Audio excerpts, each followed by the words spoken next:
Hey everyone, and good evening. Welcome to another episode of Children of Primus's Freestyle Frenzy Sunday. And myself, DJ Spin, I'm going to call myself Spin. And this week we're going to be talking about third-party transformers. And third-party transformers are transformers and toys that are created from companies outside of the main license companies. And many times these are companies that, in a sense, are unauthorized to create these figures. They'll create a certain amount, sell them, and basically close up shop, change a company name, and either create a different company name to create different characters, or create a handful of characters and then kind of recycle and do the same thing. But essentially, third party characters and toys are toys that are created from companies outside of the licensed companies. Hello. Good morning. Good morning. Good evening. How are you doing? I'm doing okay. I just assembling a lineup of my meager collection of third-party people here, Oh, okay. which has gotten more meager over the years. Ever since I sold my Magic Square Optimus and my Hoodlum. Ah, okay. Once I get it set up, I think everything I have here is weird TFCon exclusives of one flavor or another. Nice. Okay. Uh, and I just read the description of the episode, and I realized you were talking about like dollar store third-party stuff, which I guess qualifies. Well, actually, I just decided to include it in this episode, just because I did get it a couple weeks ago, but just never had a chance to really showcase it.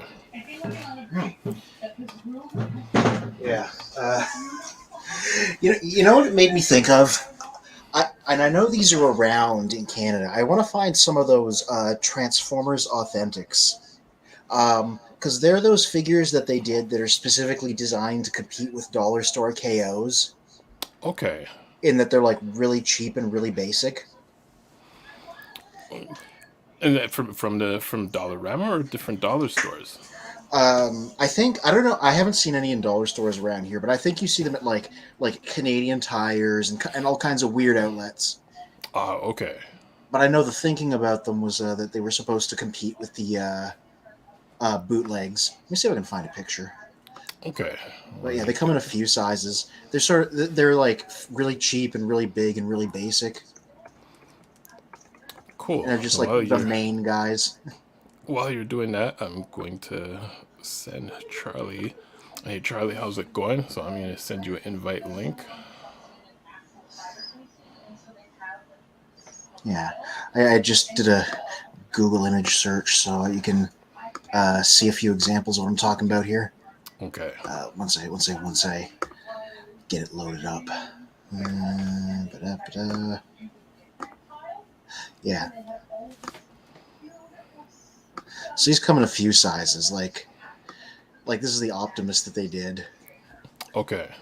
And you see, it's like really basic. It's like hollow backs of the legs. Yeah, like you can see it. It is really basic. Yeah, they get sold in like packages like these that are like really small and simple on purpose. Okay. And they got a Grimlock where his head comes off. Actually, there was some clip that someone was sharing around of I guess interchangeable Transformers, and it was between Grimlock, Bumblebee, and Optimus, where like you can almost like take the head off of Optimus, put it on Bumblebee, and so forth. Was it a bootleg or an official thing? I believe it was official. Huh? Are they talking about Hero Mashers, maybe? Maybe. Hey Charlie, Okay. how's it going? Pretty good. How you guys doing? Well, we're good. Let me look those up, see what I'm talking about. Hello. Hello. We were talking about bootlegs, so I was talking about Transformers Authentics, which were like their attempts to sort of get ahead on bootlegs. Oh Yeah. yeah. were you talking about these guys though, Spin? No, no. It's I would have to go back and see. It's Yeah, because these were like interchangeable. maybe it might have been those. Because like you take the limbs off of them and add them to other figures. You can see the box in the corner. There's even advertising that. Okay, you know what? So then maybe that is it. Yeah, yeah, same sort of idea. But yeah, the Authentics guys, if I can call them back up on the screen, not very good, but they're also like really cheap. So it's like a you get what you pay for kind of thing. Like there's Got their it. RC that they did.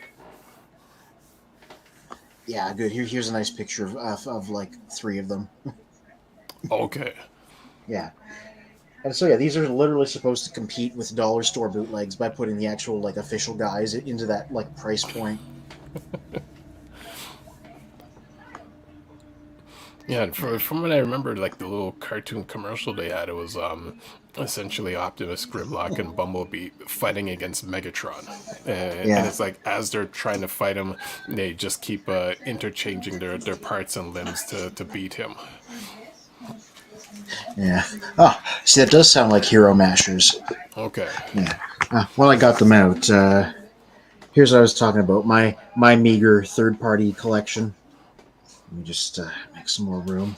Almost all of it's TFCon exclusive stuff. Mm-hmm.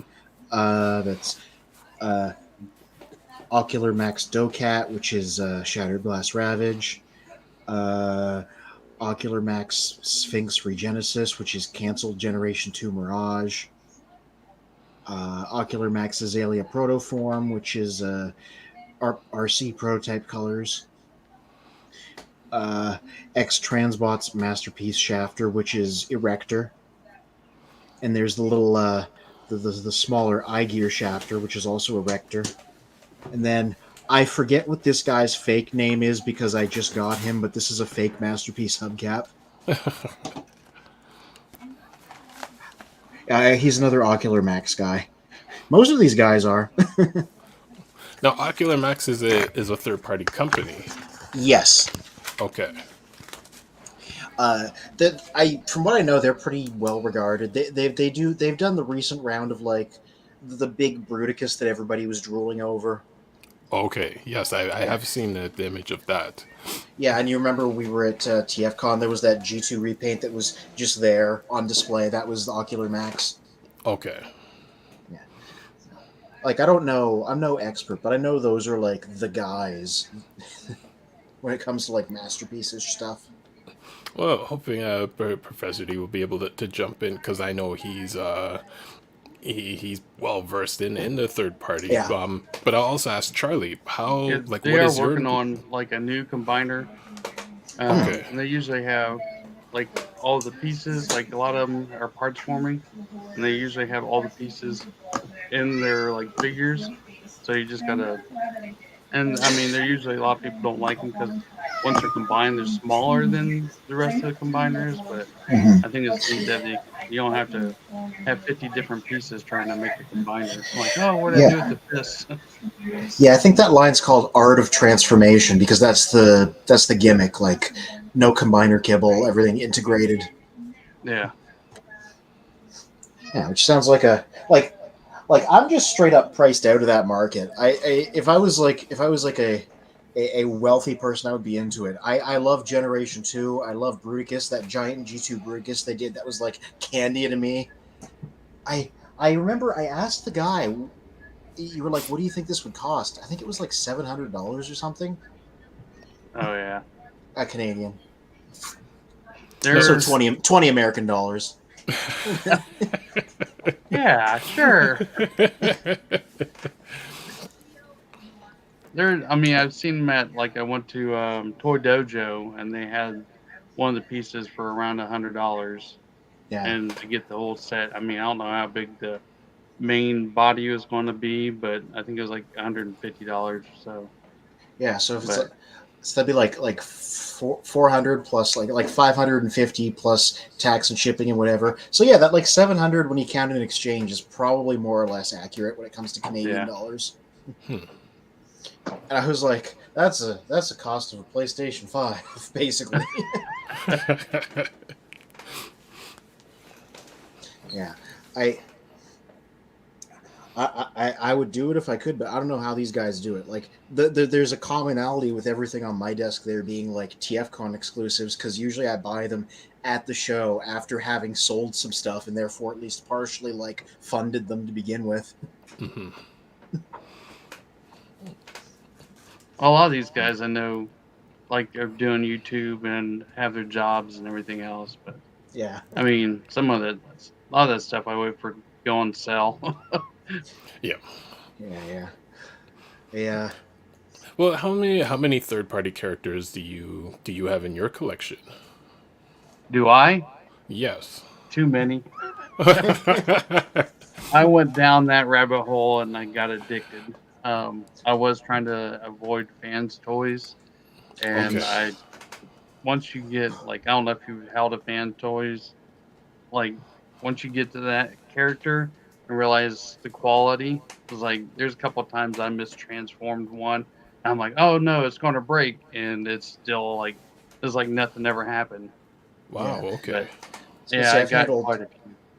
I've What's handled that? two fans toys items in my life, and both of them were like miserable experiences for me because I couldn't transform them at all much. Uh, one of them was Hoodlum, which was their take on a Masterpiece Hot Rod, and one of them was Sovereign, their take on a Masterpiece Galvatron. And yeah, both of them I was just like, this took me 45 minutes, and I'm not sure I did everything right. Right. And I'm There's checking videos. Yeah, go. yeah, videos. That's the only thing that bells me out because some. I mean, I have Solvern and I transformed him once. Hmm. Um, the X trans spots. I got the um, what is it, the car robots? Oh, The Stunticons. yeah, Decepticons, Hmm. and I formed Minosaur, and that was a nightmare. That Mm. probably took me a day and a half to get together, and then I decided to try to transform it, the trailer back, and that took me at least half a day. Wow. Yeah. Wow. Yeah, I I was think like, I think the Shafter here, which is a repaint of their Huffer, is the only X Transbots thing I've ever handled. It's easy to transform, but this is also like old as hell. This is from like a decade ago now, I think. Like 2012, that sounds about right. So Wow. something like that.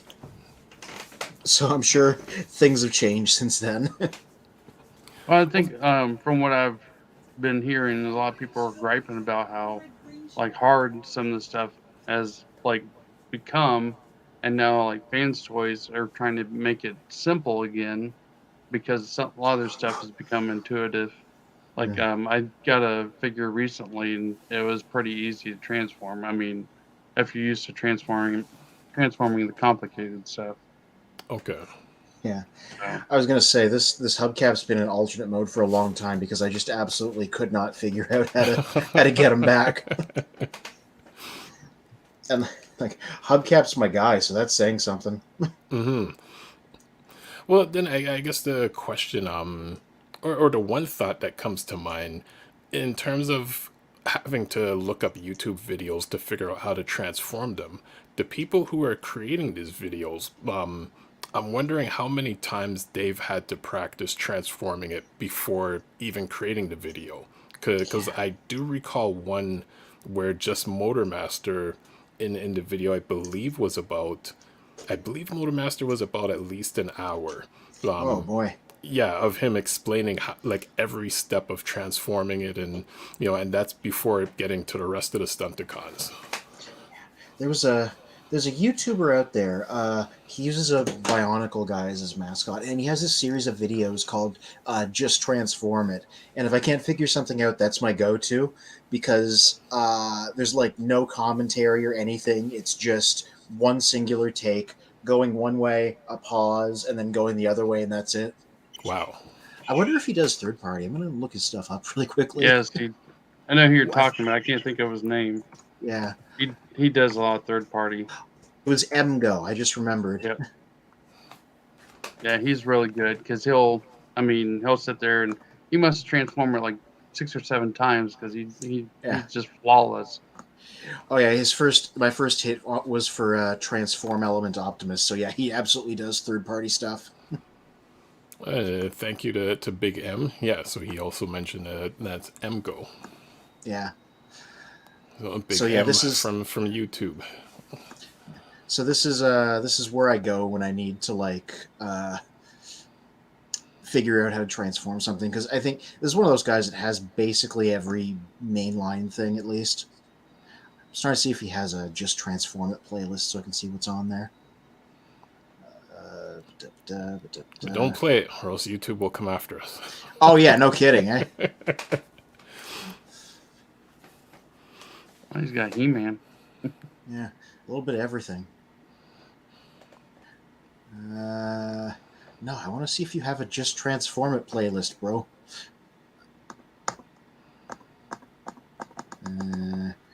Just transform it.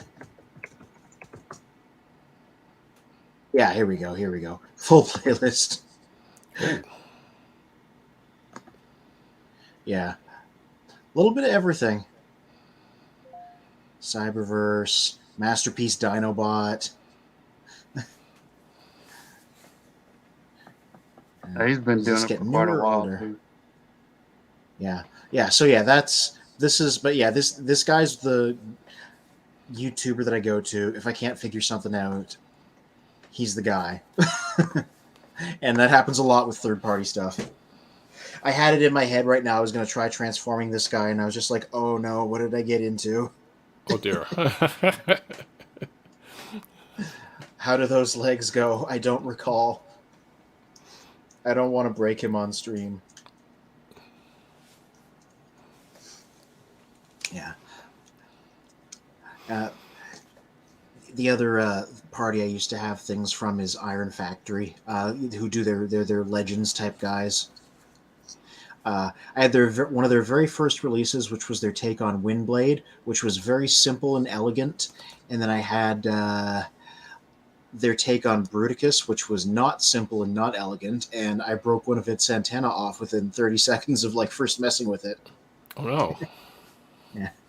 Professor D says, I assume Big M is one of MGO's alias accounts. Hey, you know it might. Shout out if you're watching. Yeah, definitely. And Professor D, come join us for the stream, sir. Yeah. So shout out to MGO because he's doing a genuine public service if you're a Transformers fan. Mm-hmm. Yeah, I might be able to do this. I might. We're getting there. There's a head visible. So as we slowly get into the main topic of third party, I'm gonna pull up some of the recent news. Oh yeah, I wonder if you have anything about the mysterious tale of the two air razors. I don't recall if I saw that one, but let me see what I have. Yeah. A lot of people are getting the X-Transbot Ultra Magnus in. Yeah. I guess there's various experiences. Some people are saying they're having issues and it's a nightmare. Oh really? What? I'd be interested in learning more. Yeah, I guess there's like stress fractures and stuff like that already, but I don't know. A lot of people complained about the Masterpiece Hound.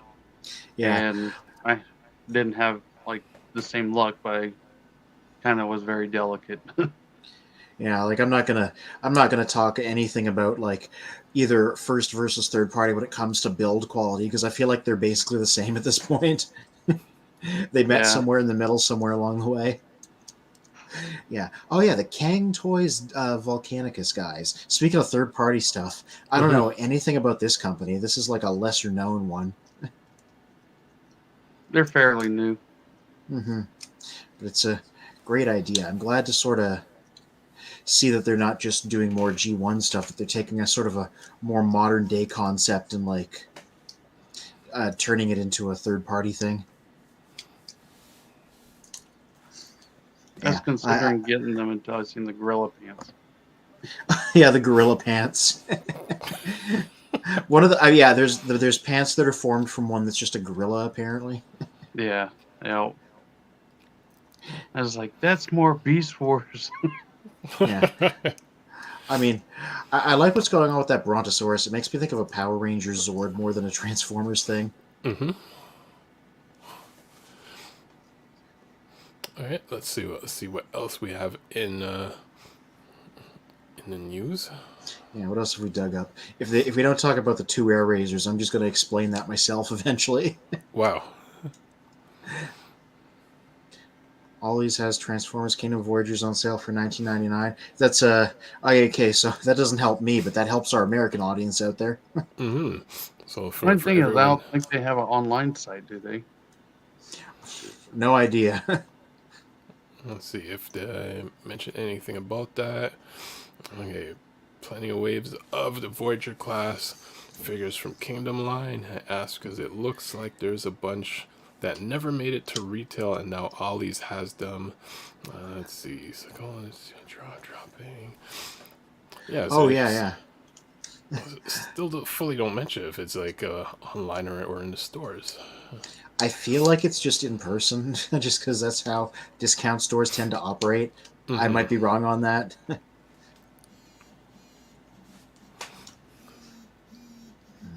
I think I mostly got this guy. I just got to get his feet done, which are like a weird combination of twists and turns that I'm not fully equipped to understand at the moment. Almost there. Yeah, almost there. Hope I don't break nothing. Ugh. Let's see. On this one, they don't have good images for this one. Let's. I want to see if any more scrape images from my stuff, just to see if what was up with that. Yeah, that was funny. Yeah, more Earthspark figures upcoming. So, some of these people are like, we're not sure if they're actually going to be on the show or not because they're Cyberverse repaints. Like the Shockwave is his Cyberverse figure in a new color scheme. Okay. Yeah, so that means that they're either just not going to be on the show at all, or these weren't ready in time and they just stuck some Cyberverse figures in the line because of that. Wow. Yeah. Everybody wants better pictures of Nightshade because Nightshade was in the last couple episodes of Earthspark, but they were a protoform who didn't get their alternate mode yet. So people are looking at that like, all right, what do they change into? Okay. Because that's like a big mystery right now. Actually, any word on when the next season would come out? Yeah, well, next batch of episodes, but yeah, no, I haven't heard anything yet. Okay.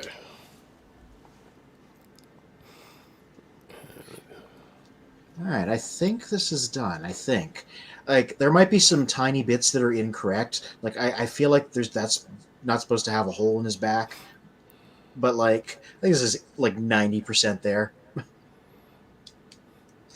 Yeah, it's not bad proportionally. Mm-hmm. I think going the other way is the more difficult thing. I got a big pile of accessories for him in a bag somewhere. Yeah, and they've been teasing a masterpiece cliff jumper for like a million years, and if they make one, it'll be an obvious thing to make a masterpiece hubcap. So I'm interested to see how that eventually compares to the real thing. Right. Oh, these guys! If only these were more commonly available. You had to like pre-order them. They were like made to order. These Super 7 Ultimates guys, which are just like big action figures. And they did all the obvious choices, like Bludgeon and guys who never really transformed very much in their stories. Mm-hmm. Okay. But like, you can't just casually buy these. You had to have like pre-ordered them from the website when they were available, and they only made as many as were ordered. It was very third-party-ish in how it was handled. That is interesting.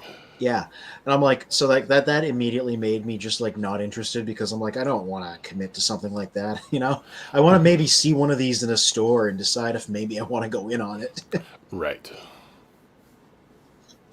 Great idea. They're doing all kinds of weird ones. They're doing like Generation 2 Megatron, the tank one. They're doing like Action Master versions of guys. They did like Ghost Starscream.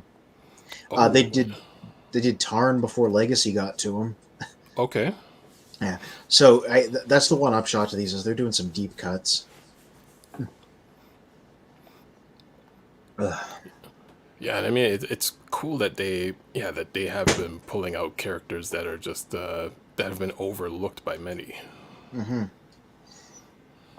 First, oh yeah, this might be our first look at these guys from Rise of the Beast because somebody got their hands on a coffee mug with renders on it.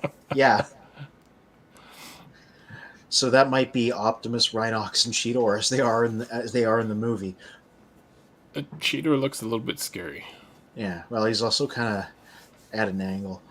But also, based on how these things work, like how they worked for every other Transformers movie, these might not actually be their final appearances because they always, like the ones that show up on these merchandise are always like non-final renders, like Okay. how all the Bumblebee ones gave Bumblebee wings he didn't have in the movie because the concept art had wings. Okay. But yeah, that might be what they look like. Yeah, that inevitable moment where merchandise leaks the character designs, as the text says. I heard something Oh, about I guess the figures are going to come out sooner than the movie. Yeah, Like, because the movie got delayed, right?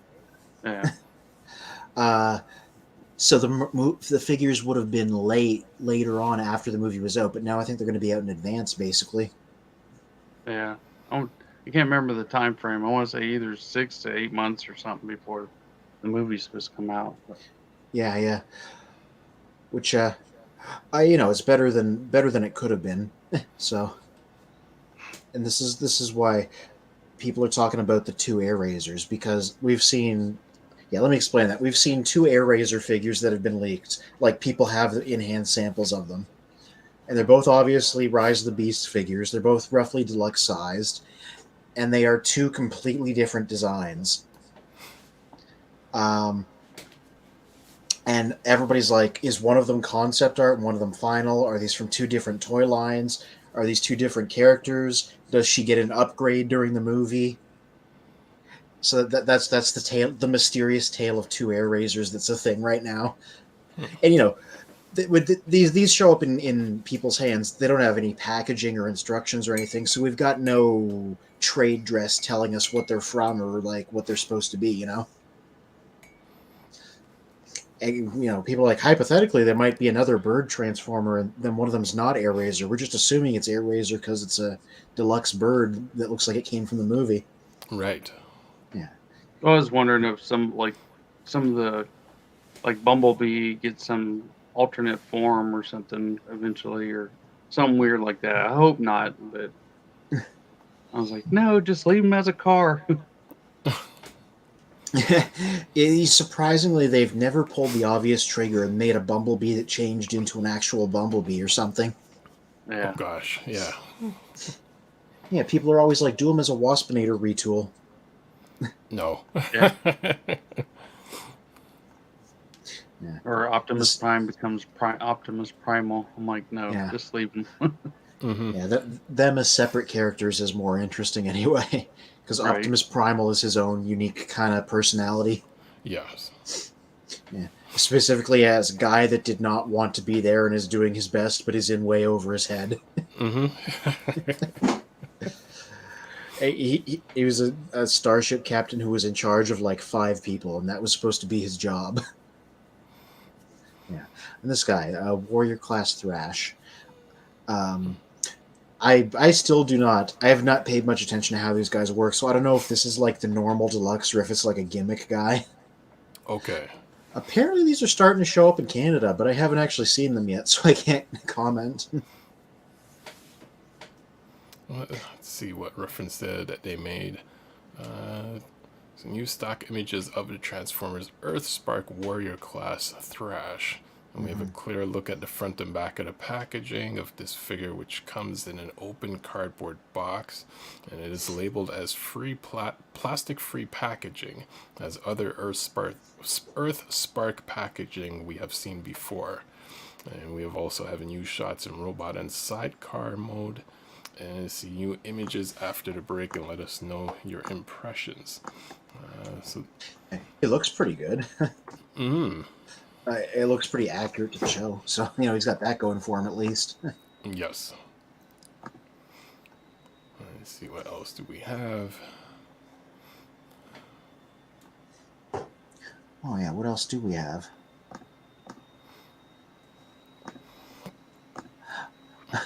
More Kang toy stuff. I Yep. guess that, yeah, they're doing Predacons also. So I guess this would be our look at not Rhinox. I keep wanting to say Rhinox because I was just talking about Beast Wars. Headstrong, was it? I believe. Yes. So is this the masterpiece or there? Because I think they're working on a Legends one as well, Legend scale. Yeah, it's a good question because I know they're doing both of those. I mean, I can't tell at a glance, especially when renders are like concerned. Well, it looks like Yeah. they answered it here as they say third-party company Kang Toys have revealed via their is it Weibo account images of the gray prototype of their new CY Mini OX Rymini Legend Scale G1 Headstrong. So while Kang Toys is already working on their own masterpiece scaled Predacons, they also revealed a new version for their Legend scale market. Yeah, and this is sort of a thing with how modern third-party stuff does it. Nobody makes like mainline scaled things anymore. It's always either Legends or Masterpiece. Because like I mostly collect mainline stuff, I feel like I would have more third-party things if they made still made things that were like mainline oriented. Right. Okay. Like the this iGear version of Shafter that I have here, which is even more ancient than the other one. This was designed to fit in with mainline stuff. It's supposed to be like a scout-sized version of a Huffer before they turned him into an Erector homage. Okay. Yeah, they don't make things like this anymore.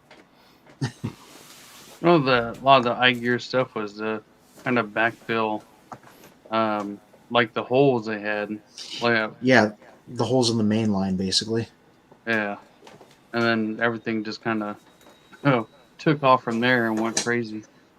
Yeah. I think it's because at the time Masterpiece barely existed when third party stuff first became a thing. Which, by the way, I linked this earlier in the week, but if anybody hasn't read it, I highly recommend taking a deep dive through a Twitter account called The Curious History of Third Party Transformers. It's a really interesting resource because it's by, I don't know who runs it exactly, but it's somebody that knows their stuff and just kind of goes through like every release ever and talks about it. Some of the earlier posts near the start are like of how third party stuff began and what the first things were. And yeah, it was originally just like filling gaps in the mainline generation stuff. Yeah, it was like Doctor Wu's stuff has become more like he's coming out with more and more legend size figures. Yeah. Available on Amazon right now. Studio Series 86 Blue Rumble. Oh man, this is a maybe for me. Because it's rare for them to do like such a straight redo. Let me find the other guy over here. Where's Blue Rumble? Here he is. Because I'm like, he's the same size as the one that they did in Generation Selects, repainted the Siege guy, but they're selling him as like a core class guy. So he comes with his pile drivers and his guns now to make it worth it. It's basically this guy again. Still compatible with Soundwave, but I'm like, man, I don't know if something that small is worth like what they charge for core class figures these days, because he's literally a micromaster with extra stuff to bulk up the price. Wow. What price range would he be in? Depending on where you get him in Canada, 15 to 19 Canadian. Pro tip: people are like, "Oh, you guys still have Toys R Us." Toys R Us is more expensive than everywhere else. It's $19.99 at Toys R Us, 15 if you're like at GameStop or Walmart. So, I mean, only go there if it's a last resort. Right. This is true. Yeah. But I also love the fact that Rumble parentheses blue unparentheses is actually his name on the packaging. Yes. Like they were having fun with that guy. Yeah, like I've seen a few discussions online where it's like finally they've corrected which character is blue, and and again it just brought up the whole debate on like which is red and which is blue. Yeah. Well, it's philosophically it's a matter of which do you think matters more, what the original intent was, or what actually wound up happening? Because the intent was for Rumble to be red and Frenzy to be blue, but the show messed up and reversed them and never changed that. And Yep. the show is the most widespread exposure that they ever had in anything. So people are like, do you go with the intention or do you go with what the thing that they were in most actually did? Yeah, 'cause, I mean, my introduction was the toy in '84, and Yeah. at the time it was Rumble was red on the packaging, so I've always just gone with Rumble being red for myself. Yeah. Oh, funny bit of trivia that always people tend to forget in this debate. In the Japanese dub of the cartoon, they fixed it by switching their names back. So the blue guy was now called Frenzy in the Japanese dub. Interesting. Yeah. But yeah, it's actually not too common for them to actually release a blue Rumble. Most of the time, they just go with red when it comes to new merchandise. Okay. So Like yeah, even this one I have here was marketed as Frenzy. oh, okay.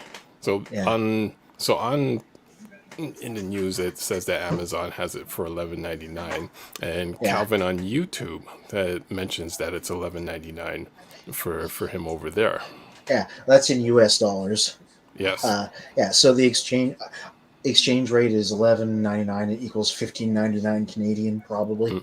Probably. I'm presuming that Toys R Us is just like charges exorbitantly, and that's not an exchange rate thing.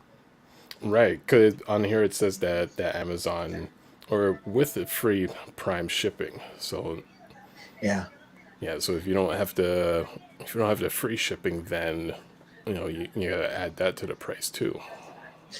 yeah, but it's sort of interesting because it's rare for them to so directly replace a thing. Because I'm like, these two guys, they're not old. They came out in like 2019, 2020, and Wow. they're already kind of giving them do-overs. And I'm like, I don't know if I want to jump in on that. Mm-hmm. Yeah. Oh yeah, and there's like another 4-pack coming. I'm not a fan of these 4-packs because there's always like one thing I want, and then 3 things that I don't want. And it feels like that's the experience for like everybody. Because yeah, like I I wanted Goldbug, and I wasn't really into the other guys that much, except maybe Ransack, which apparently I'm being sent now. So thank you for that. Oh, hold on. Let me zoom in over here. Oh yeah, the masterpiece guy. I got that guy. That's one of the few I'm masterpieces debating I got, on getting rid of him. yeah, I got him right here. He's a G2 Nice. guy because I love G2 stuff. So got the toy face and the symbol and everything. Now, what's the debate or the reason for possibly getting rid of him? They make room for other figures, and I wanted more of a gold bug looking figure, like the one that looks more like the cartoon. Right. One came Okay. out. Because it's I like have that's a- not actually Goldbug. That's Generation 2 Bumblebee, which was just Bumblebee painted gold. So the new one is more of a gold bug. Right. Which you'll probably never see, but Calvin saying, no, you will buy the 4-pack. I don't know. I didn't buy the previous 2. Oh, he's saying you will buy it. isn't it like $150 American? Wow. Yeah, something like that. I mean, it's they're not overcharging. It's whatever the 4 figures would be individually. You're just buying 4 figures in one go. Like I did the math at one point, you know. Well, someone else had mentioned about between the side swipe and is it air razor? What you talking about? The 2-pack. Oh yeah. Yeah. So someone was like really impressed with that side swipe, but they wanted to get rid of the air razor. Yeah, it was a Skywarp. It was an Air Razor repaint. Okay. I actually sold it at TFCon, so I don't have that. I don't have the other half of that pack anymore. Wow. Um, $23.99. Wow. I got the Air Razor that they repainted and retooled, so Well, it Calvin, are you was. saying that the 4-pack $73.99? Because that's actually half the price that we were saying. Mm-hmm. I have to look it up. Let me turn this light off. I'm blown out. Yeah, but like, it's just made for the aftermarket because inevitably you have people buying it and then trying to part out the individual figures. Mm-hmm. And then the one that everybody wants in each set is the one that becomes the moneymaker, and then people are trying to sort of pawn off the other ones. Right. Yeah,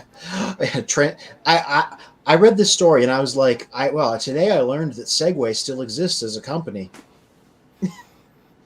Yeah, I can't remember the last time I've heard that name. Yeah, I guess they don't literally make Segways anymore because it's just a go kart. Mm-hmm. Yeah, so Calvin is confirming that the 4-pack $73.99. Mm-hmm. Yeah, it's the strangest collaboration ever. A little bit low effort. Oh yeah, They've pretty much just plastered the name all over it. it's all licensing at that point. Yeah. Just like buying a mountain bike from with a Jeep symbol on it, but it's like we know Jeep didn't make it. Mm-hmm.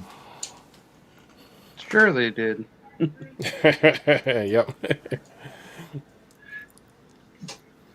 The official Segway website. They have a website. Yeah, it's only $2,299.99. Oh, practically a steal. Yes. It's on sale too, probably. To Yep.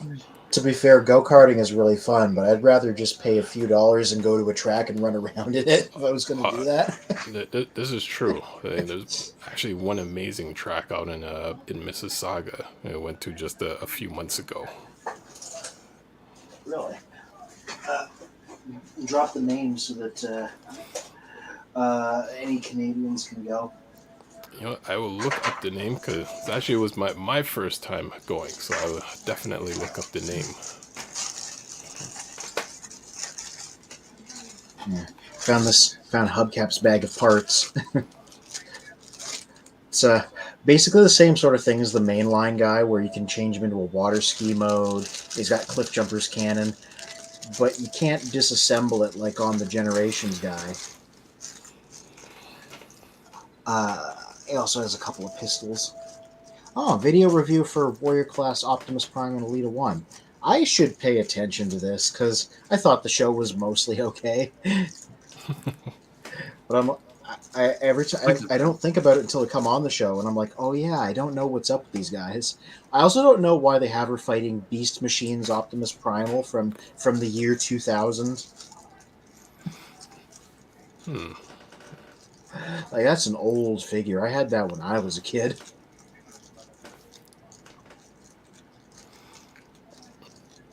Oh, it's interesting. Let's see. So Alita suffers in the department by having no articulation at the knee, neck, and waist, and no Oof. thigh swivel either, and has and of that greatly limits posability. Yeah. See, I was gonna say in the previous toy lines, quote unquote warrior class was like a gimmick line, and then they had proper deluxes as their own thing. And I think that's what they're doing with Earthspark. Uh, so like this is the gimmick version that has like spring loaded stuff and less articulation. Okay. Because like the we saw last week, they did the build a figure for Mandroid. I think that's where the standard deluxes are coming out. Okay. Again, I might be wrong.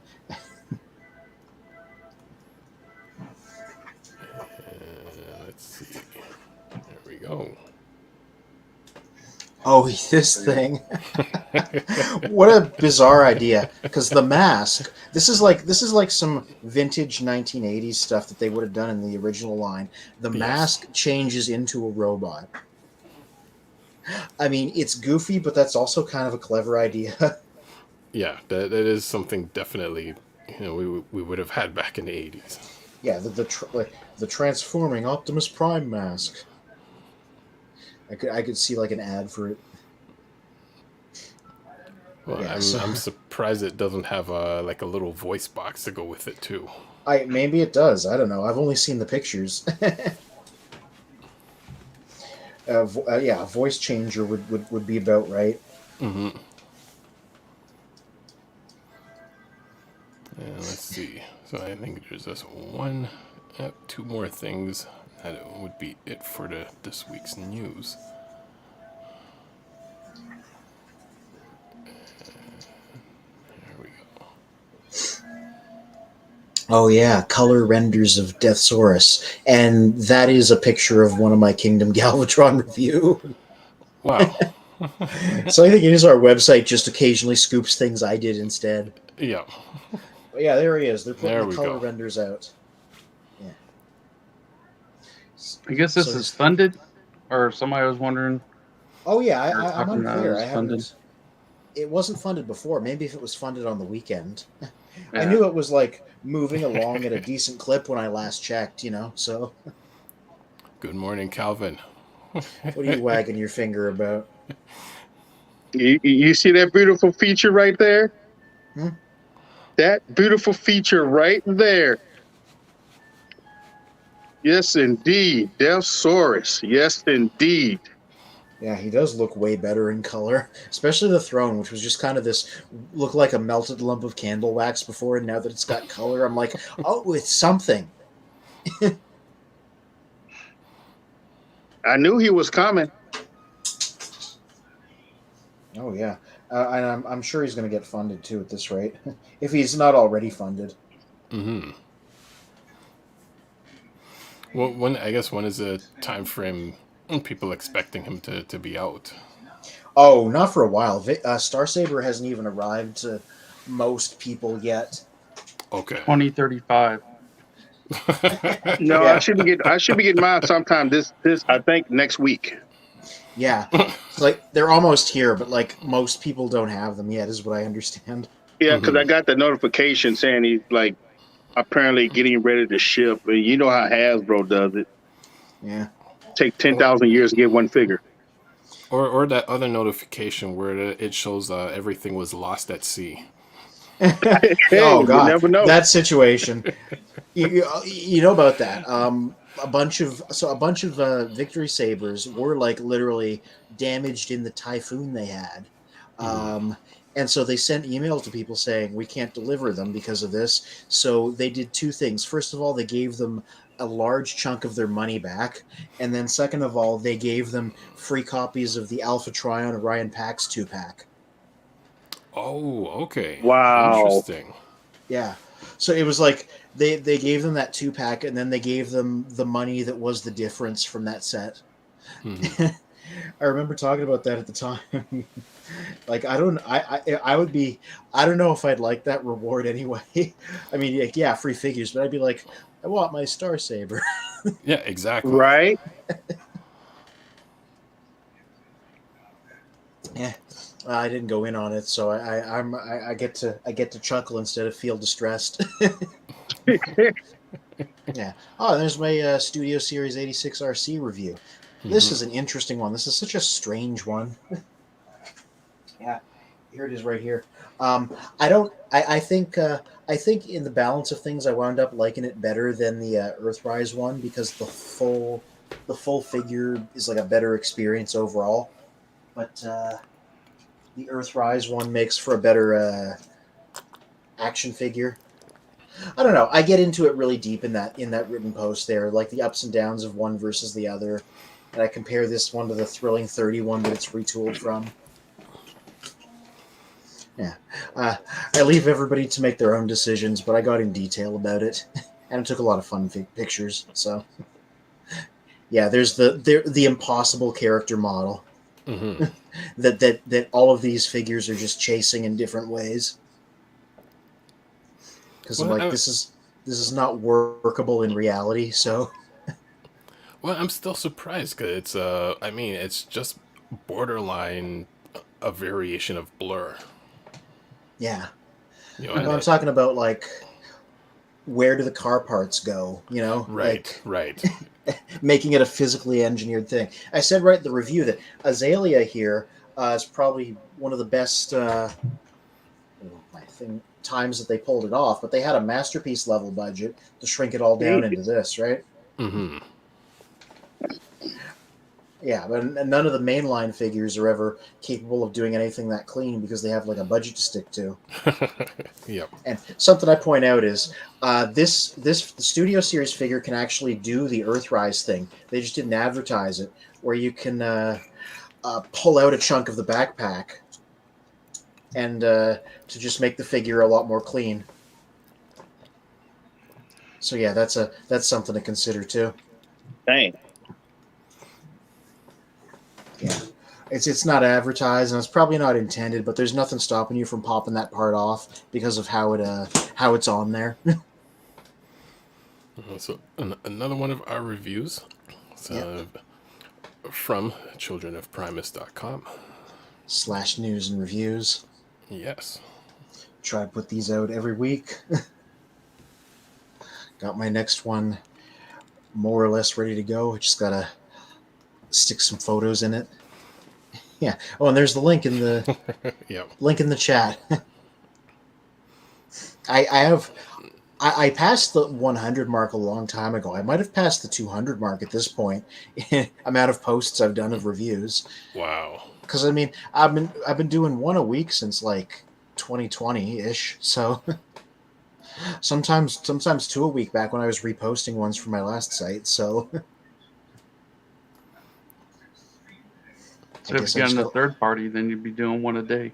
yeah. Mm-hmm. I do have some third party reviews up there. All those guys that were on my table there, I did reviews of them. There plus some other things that I've sold since then. So there's some third party up there. Yeah, and here's the account I was talking about: the Curious History of Third Party Transformers. Mm-hmm. If you're into, because there isn't really a record of this stuff. There was an attempt to like make a list of it on a site called Wiki Alpha that was like incomplete, and but this is the closest thing to a proper archive that exists now. Ubiquitous upscaled KOs. Yeah, and that he was releasing a promo like that's part of a thread there. He's talking about a promo flyer for a perfect effect thing. Speaking of KOs, they got that Jetfire or Skyfire they're talking about KOing and coming out. But it's going to be like Oh, $100 oh yeah, I American. heard about that. That giant one that's like really cheap. Yeah. Yeah, yeah. See, we're looking at the thread here backwards, but well, he'll Right. most of the posts on here, he'll talk about a specific figure and then show a bunch of different pictures of it, and if there's any facts, they'll talk about it. Yeah, but yeah, I recommend like if you have time to scroll down to the beginning, give the whole thing a read because it's really interesting and it goes through it like a little bit historically. Anybody here remember Fans Project City Commander? That wasn't the No. first, but it was the first really big third party figure. I don't have anything I can use as a basis of comparison. They did Classics Ultra Magnus, which was a white Optimus Prime, Oh, I got that and one. yeah, and City Commander was a set of armor for it to turn it into the full Ultra Magnus. It was done by Fans Project. It was like the early 2000s or mid 2000s. It was the first really big third party thing ever. It was designed to fit in with classics in the universe. Jeez. Yeah. But yeah, this is a great account if you're interested in third party stuff. And they're just talking about uh, X Transbots Ultra Magnus, I believe. And it's got I guess sound like somebody's playing it. voice clips or something. From the X-Transbots guy? Yep. Well, they really don't care at that point if they're stealing voice clips from the cartoon. Wow. Yeah.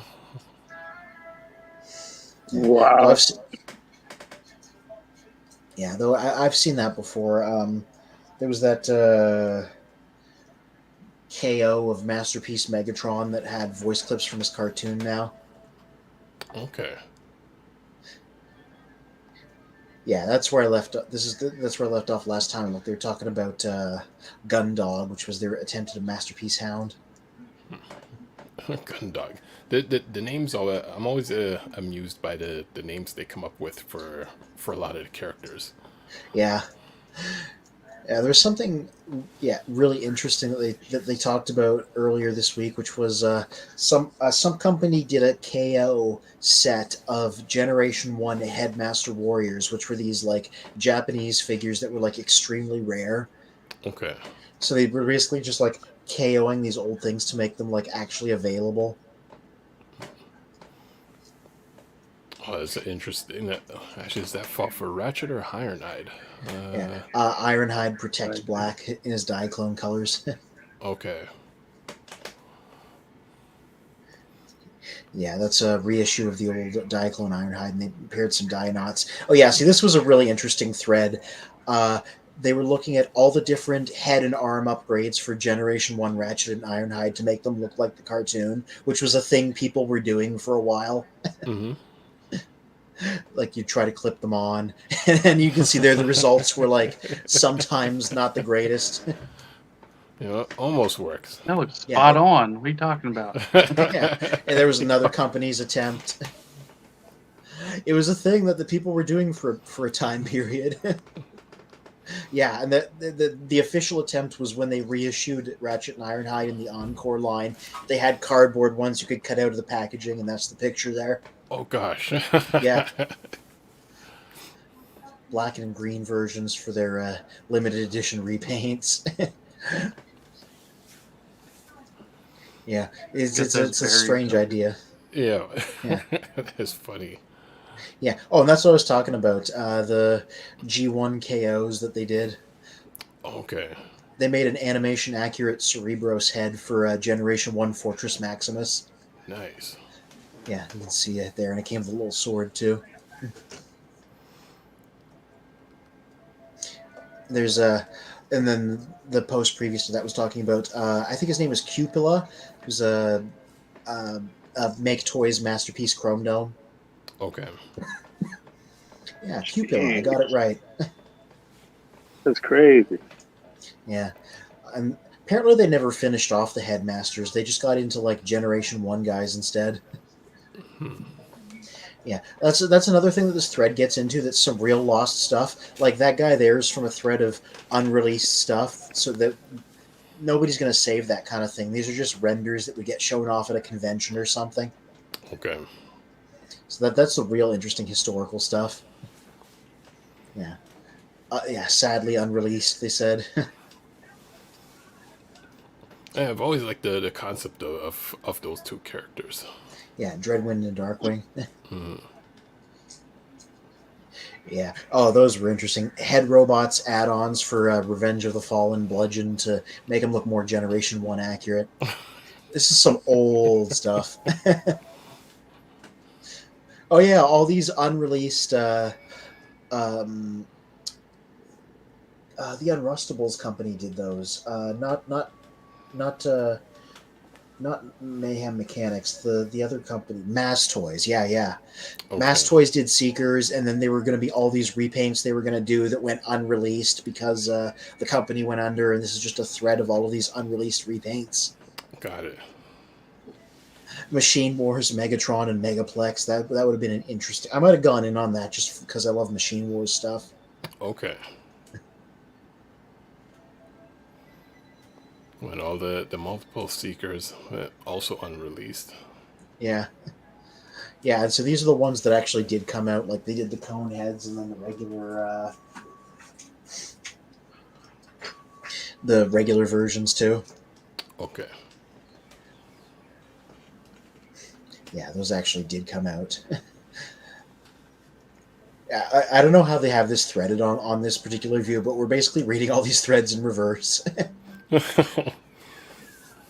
Make Toys is back in biz, Professor D says, and has stated they will finish the other 2 Autobot headmasters. Oh, that's good. Only in the world of third party can you, like, how old is Cupula? Can you do something like that and then come out like a million years later with the rest of the set? Because Cupula's old. This is definitely from the 10s instead of the 20s. Wow. I'm gonna quickly see if I can find that on my phone. Oh, it's like DX9 keep. Oh, snaps. They The fall whole off. party. Oh yeah, that was a thread about the original Iron Factory Seekers, so the little legend scale guys. And so he was sharing a group shot of all the ones that got released at the end. Yeah,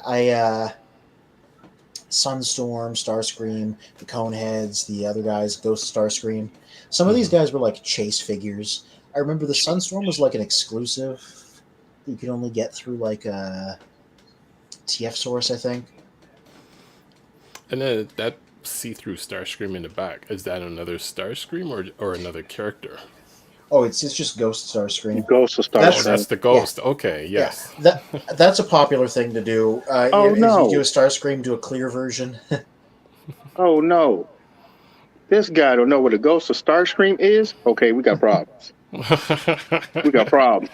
I forgot about the ghost of Starscream. It's I mean, it's a, I've never seen him as the actual toy. Or the other joke that some people would make online is like just putting a bunch of ashes, like, in a little pile. Yeah. He's a GoBots fan. Yeah. But yeah, they're not that common, but a lot of times they'll do these as like special editions. They'll just do clear versions of Starscream as the ghost one. One of the masterpieces was done that way. Yeah, like there's another group shot. Okay. Yeah, one of the masterpieces was done that way. One of the old deluxe classic Seeker was done that way as an exclusive. Yeah. Oh yeah, so that's more of them, and that's also getting into the other mold they did that was like Slipstream and Nova Storm and stuff. Okay. Sweet. Yeah. Oh yeah, a bunch more Nacelle, Actually, Red Wing. I like that color scheme for Nacelle. Yeah, that's it's a BotCon thing, and it was a weird double homage because the actual Nacelle was like in the background, so we didn't really see their color scheme. So that was like from a flyer or something of an unreleased secret deco. Okay. Yeah. And they gave Red Wing the coronation gear for some reason. Nice. Ooh. Yeah, that one's nice. Yeah, I think that's based on an eHobby repaint of Generation 1 Starscream that they did. They did like a black and gold one. That is dope. Mm-hmm. Sandstorm, the canceled Generation 2 guy. I regret missing out on that one. What? The official one. What? The Voyager one. You didn't? Oh my goodness! You didn't get that one? No. And I'm a Generation 2 guy, and I got the purple version, so you'd think I'd have gotten that one. If he's at a convention, I'll probably pick it up.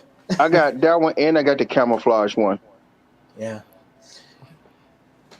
Are they in the box? Yes, sir. So how can you tell? Because it's a featureless brown box. Yep. Nope. Ain't got nothing to do with that. You just gotta know what you're getting. It's okay. It's all right.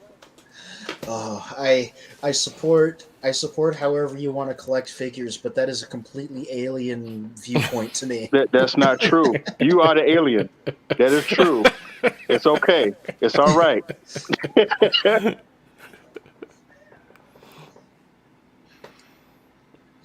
Yeah, there's the Ghost Starscream version. Yeah, that's dope. Yeah, It was the second before he got zapped. Yeah, no, the second. Yeah, the second before he got zapped because he still has. That's when he was the ghost. He was going through all those like Scourge and everybody else. Right, because he was predacons. the ghost after. But and it's funny, he's wearing the crown, Mhm. as This is like the equivalent of when a cartoon character dashes away really quickly and leaves their outline. Yeah. Yeah, I never owned any of these guys, but I've handled them. They were pretty good. So some of iGear's stuff is way too complicated for the size, but this wasn't one of those cases. I mean, not iGear, Iron Factory, sorry. Nice. And these were sort of inspired by IDW Comics' design they had for the Yeah, they're Seekers my at that boys time. right there. Yeah, the Coneheads. Yeah, I got all of those. Oh boy. I'm waiting for the Iron Factory Huffer supposed to be coming in. Oh yeah, he looks pretty cool. Hey, are they gonna look? They repainted the previous two third-party Huffers into shafters. Are they gonna do that to the Iron Factory one? Because I'll get it. It's a tradition of a TFCon exclusive. Well, they have a pipes one, but they get the wheels on the front of the truck, which kind of like, I'd rather them look more like the little semi than just be different when he transforms. But Mr. Black Goldfish says, I wonder what happened to Perfect Effects. Perfect Effects what? This is the part where, like, the fact that I don't actually know a lot about third party comes in. Because I'm like, I know they're a company. I don't know what they did. Dang. Well, I know the most likely would know the answer for that, so I'm waiting for him to jump in and answer that question. Which Huffer was that? the I can't think of the name of it now. It's almost like when everything is an alias in third party, you forget what they're called. Magic Square. Oh, Magic Square. Yeah. I had one thing from them, and it was their jumbo-sized Optimus. I eventually sold it because I didn't really have a place for it in my collection, but it was a great figure, so I had no actual complaints. And now they're doing a new version anyway. So yeah, I get the new one. He's a little thinner, lighter, but he looks spot on to Optimus Prime, in my opinion. Yeah, it's funny because I just sold the other one, and then I'm like, oh, they're doing a new one, and I'm like, oh, I kind of feel the same basic urge to have a nice, big, good Optimus Prime figure. Now that Huffer, that was the third party Huffer. Yeah, it's from Magic Square, and they usually do small guys the same way Iron Factory does. They've done a couple jumbo guys, but like that's not their main bread and butter. Okay, because I was just thinking, in terms of the packaging, they had the little kid in that episode. Yeah, Child's Play. Yeah, I don't recall Huffer being in the episode. Yeah, I think they just like give all of their little guys. That's what I'm as, talking like, about a right joke. there. The Santa Claus Optimus Prime. Yes, indeed. Yeah. Yes. Yeah. How is that? Yeah, you said that guy's pretty good because I'm like, I had the previous one, so I was interested in what this guy does differently. He is a lot easier to transform. That's good. And he's like super posable.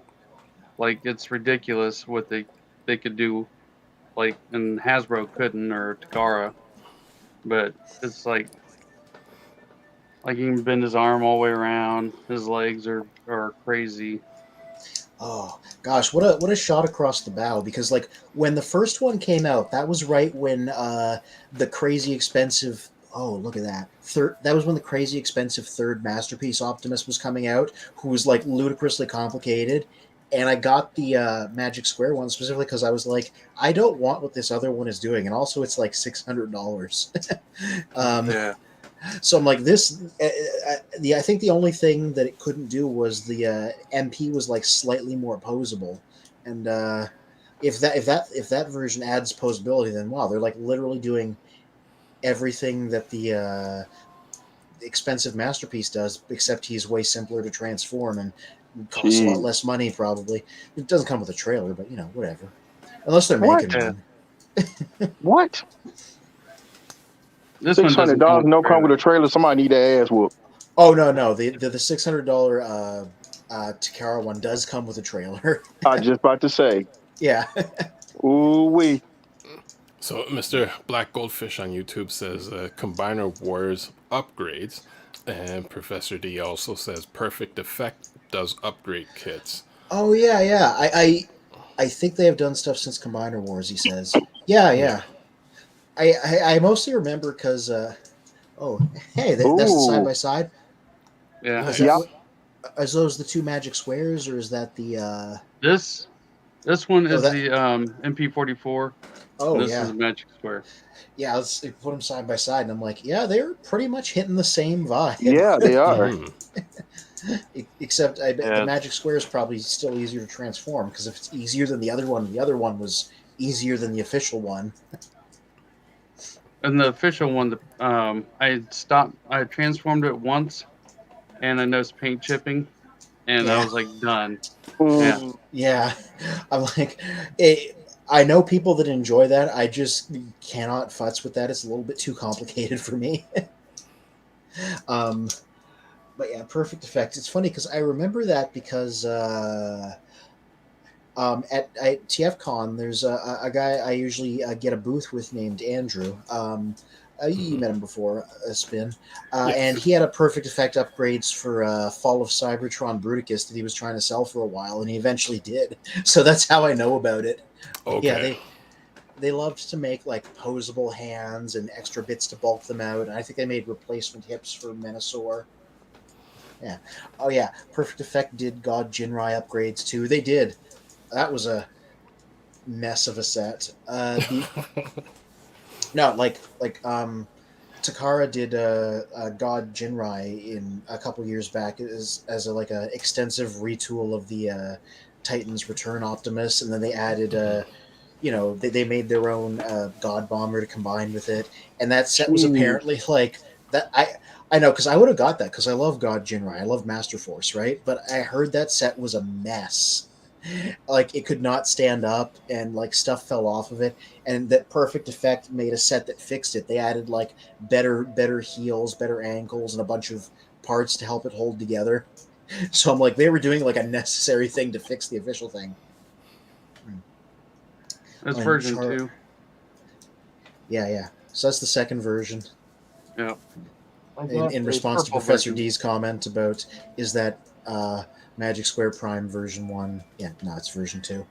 I had version 1, which I liked, so the concept of there being an even better one is like thrilling to me. It's just a So big well done. Oh yeah, is that version 1? Ooh. Oh, in shattered glass colors. That's a good idea. Yes, sir. Oh, Oh, okay. they're like oh, that's funny. I wonder if they meant because like I remember he came with a alternate chest plate that had bullet holes in it, and now they've turned it into the shattered glass Optimus chest plate. I wonder if they knew in advance they were going to do that. I I'm assuming so because they came out with him pretty quickly, and I waited and waited and waited, and he just disappeared. And then I finally found one, and it popped up, and I was like, I'm buying it. I don't care. And Yeah, yeah. Hmm. I hope they come out with recolors of the version 2 because I want to get a black one and whatever else they come out with.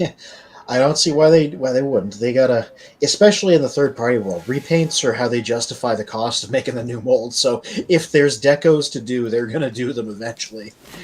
Like Yeah. Magnus, Nemesis, Shattered Glass Optimus, always, and then maybe some more weird stuff if they can come up with it. All Well, right. and I'm So, hearing mhm. they're talking about painted version as well. So Yeah. So I guess the question to throw out there to everyone and for Professor D in the chat, how many mainline companies exist and how many third party companies exist? Oof. See, I know just enough to know that that's a complicated question with third parties because a lot of them are like secretly the same company or are like tied to each other, Mm. mostly to make it harder to like get closed down. I also I would leave that to Professor D. I straight up do not know how many there are. I was like, what do you count as if a company made one thing and then Mhm. went out of business? Does that count? If a company showed prototypes and never put anything out, does that count? Mm. Yeah, so I don't yeah, even know what that would qualify as. it's endless because it's like fans' toys come out with different versions to escape. Like they made their sound wave.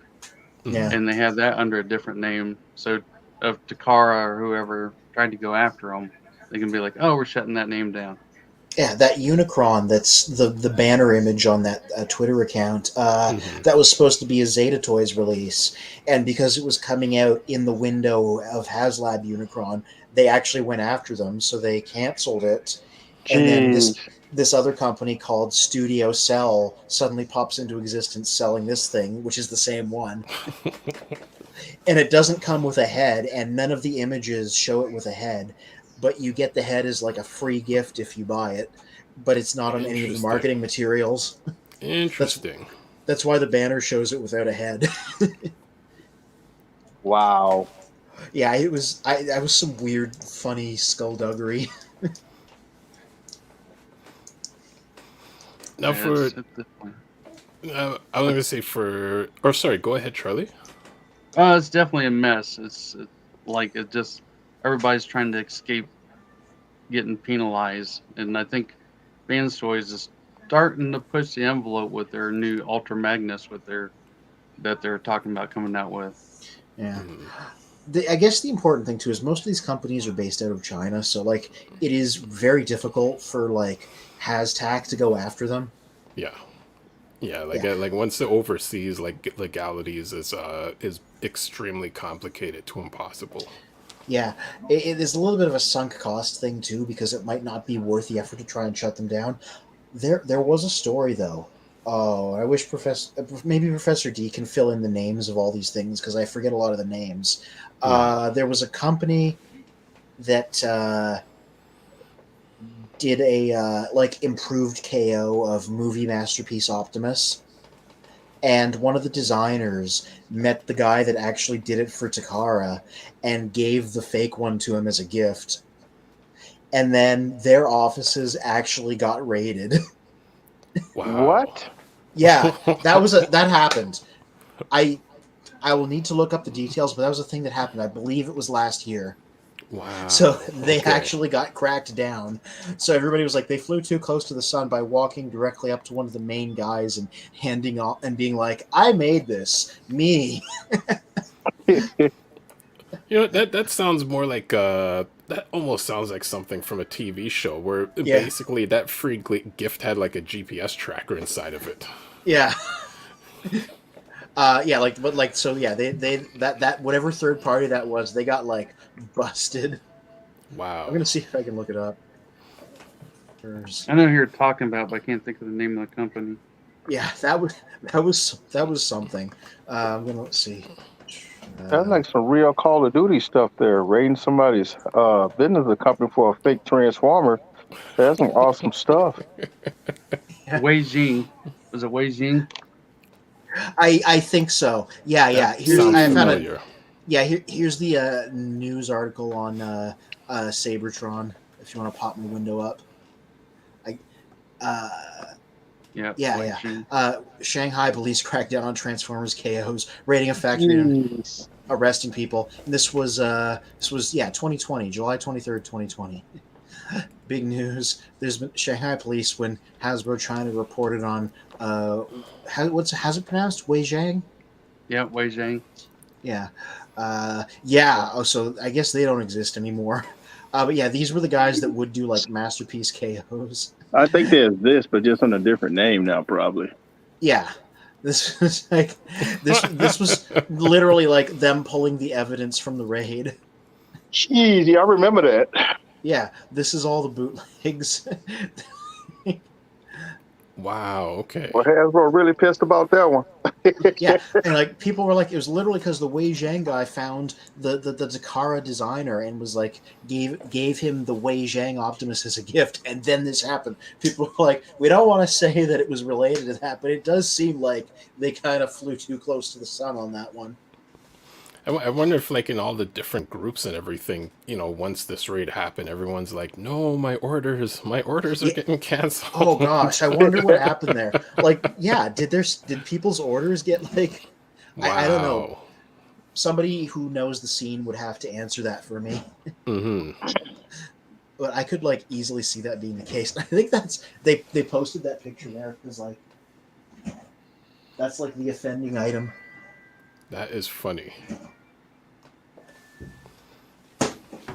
Now here's a Weijing Optimus Prime. This is standard. Ooh. Wow. Yeah, that's a MP10 upscale, right? Yep. And it's kind of nice because they would like modify to make them look a little bit better and stuff. And it's like when they went under, I mean, a lot of their stuff was a little bit cheaper. Of course, they didn't do all the design and everything. Yeah, because it is basically just like upscaled, modified KOs. Mm-hmm. Well,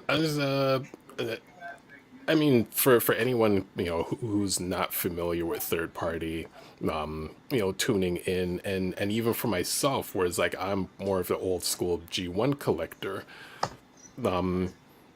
In terms of anyone thinking about going third party, or I guess the question I have is, what makes third party able to create characters that are almost identical to the cartoon, as opposed to like thinking Hasbro should have done this originally?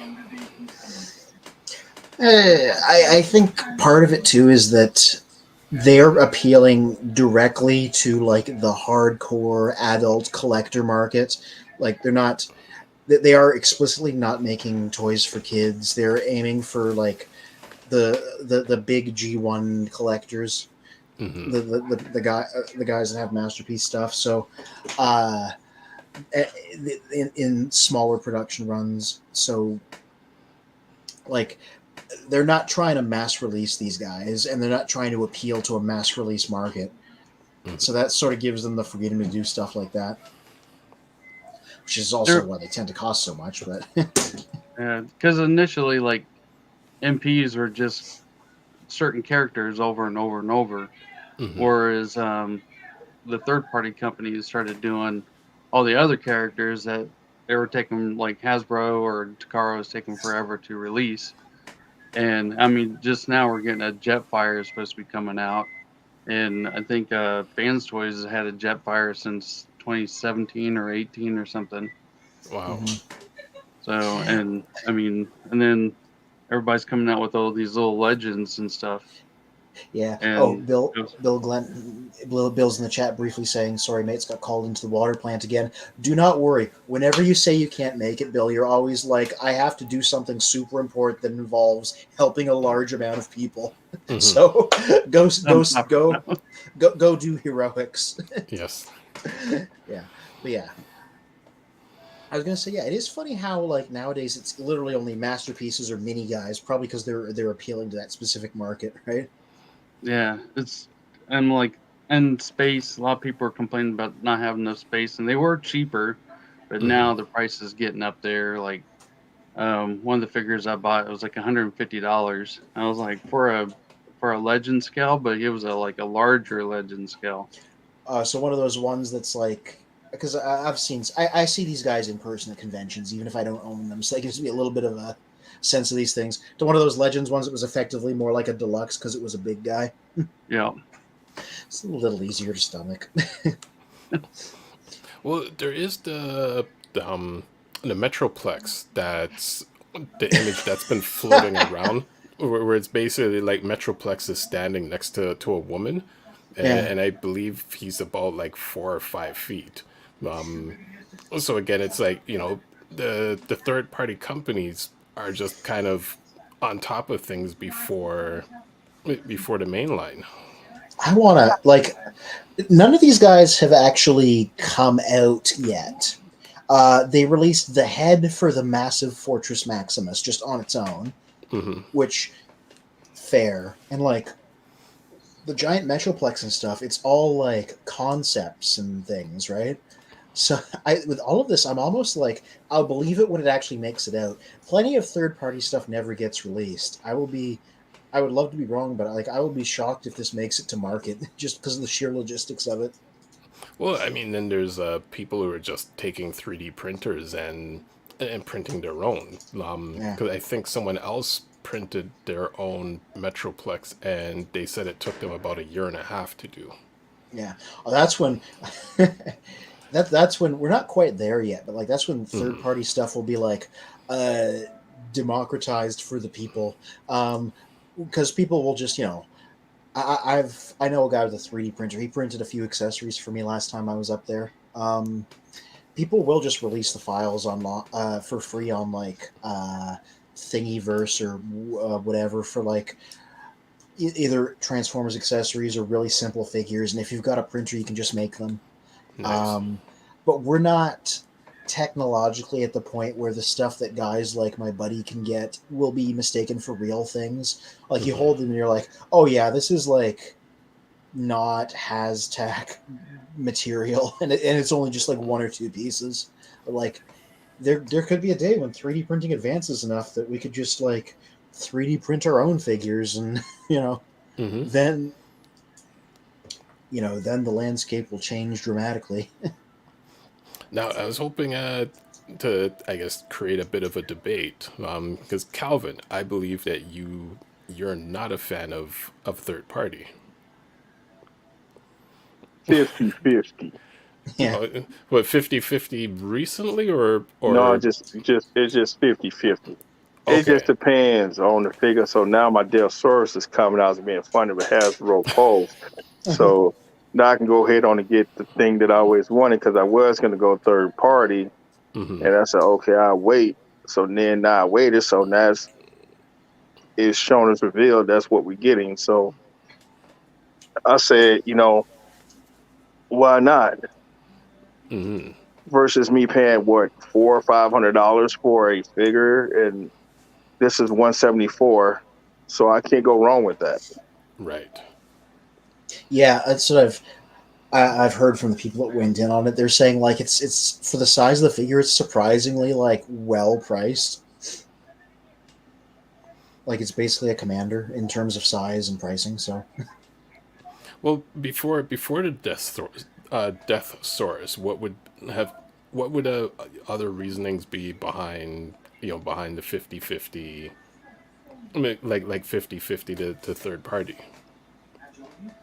Well, so sometimes third party, to me, is like if you buy something from them and you see the nicks and scratches and all that stuff, and you play with it so much, you shouldn't be able to do that. I'm sorry.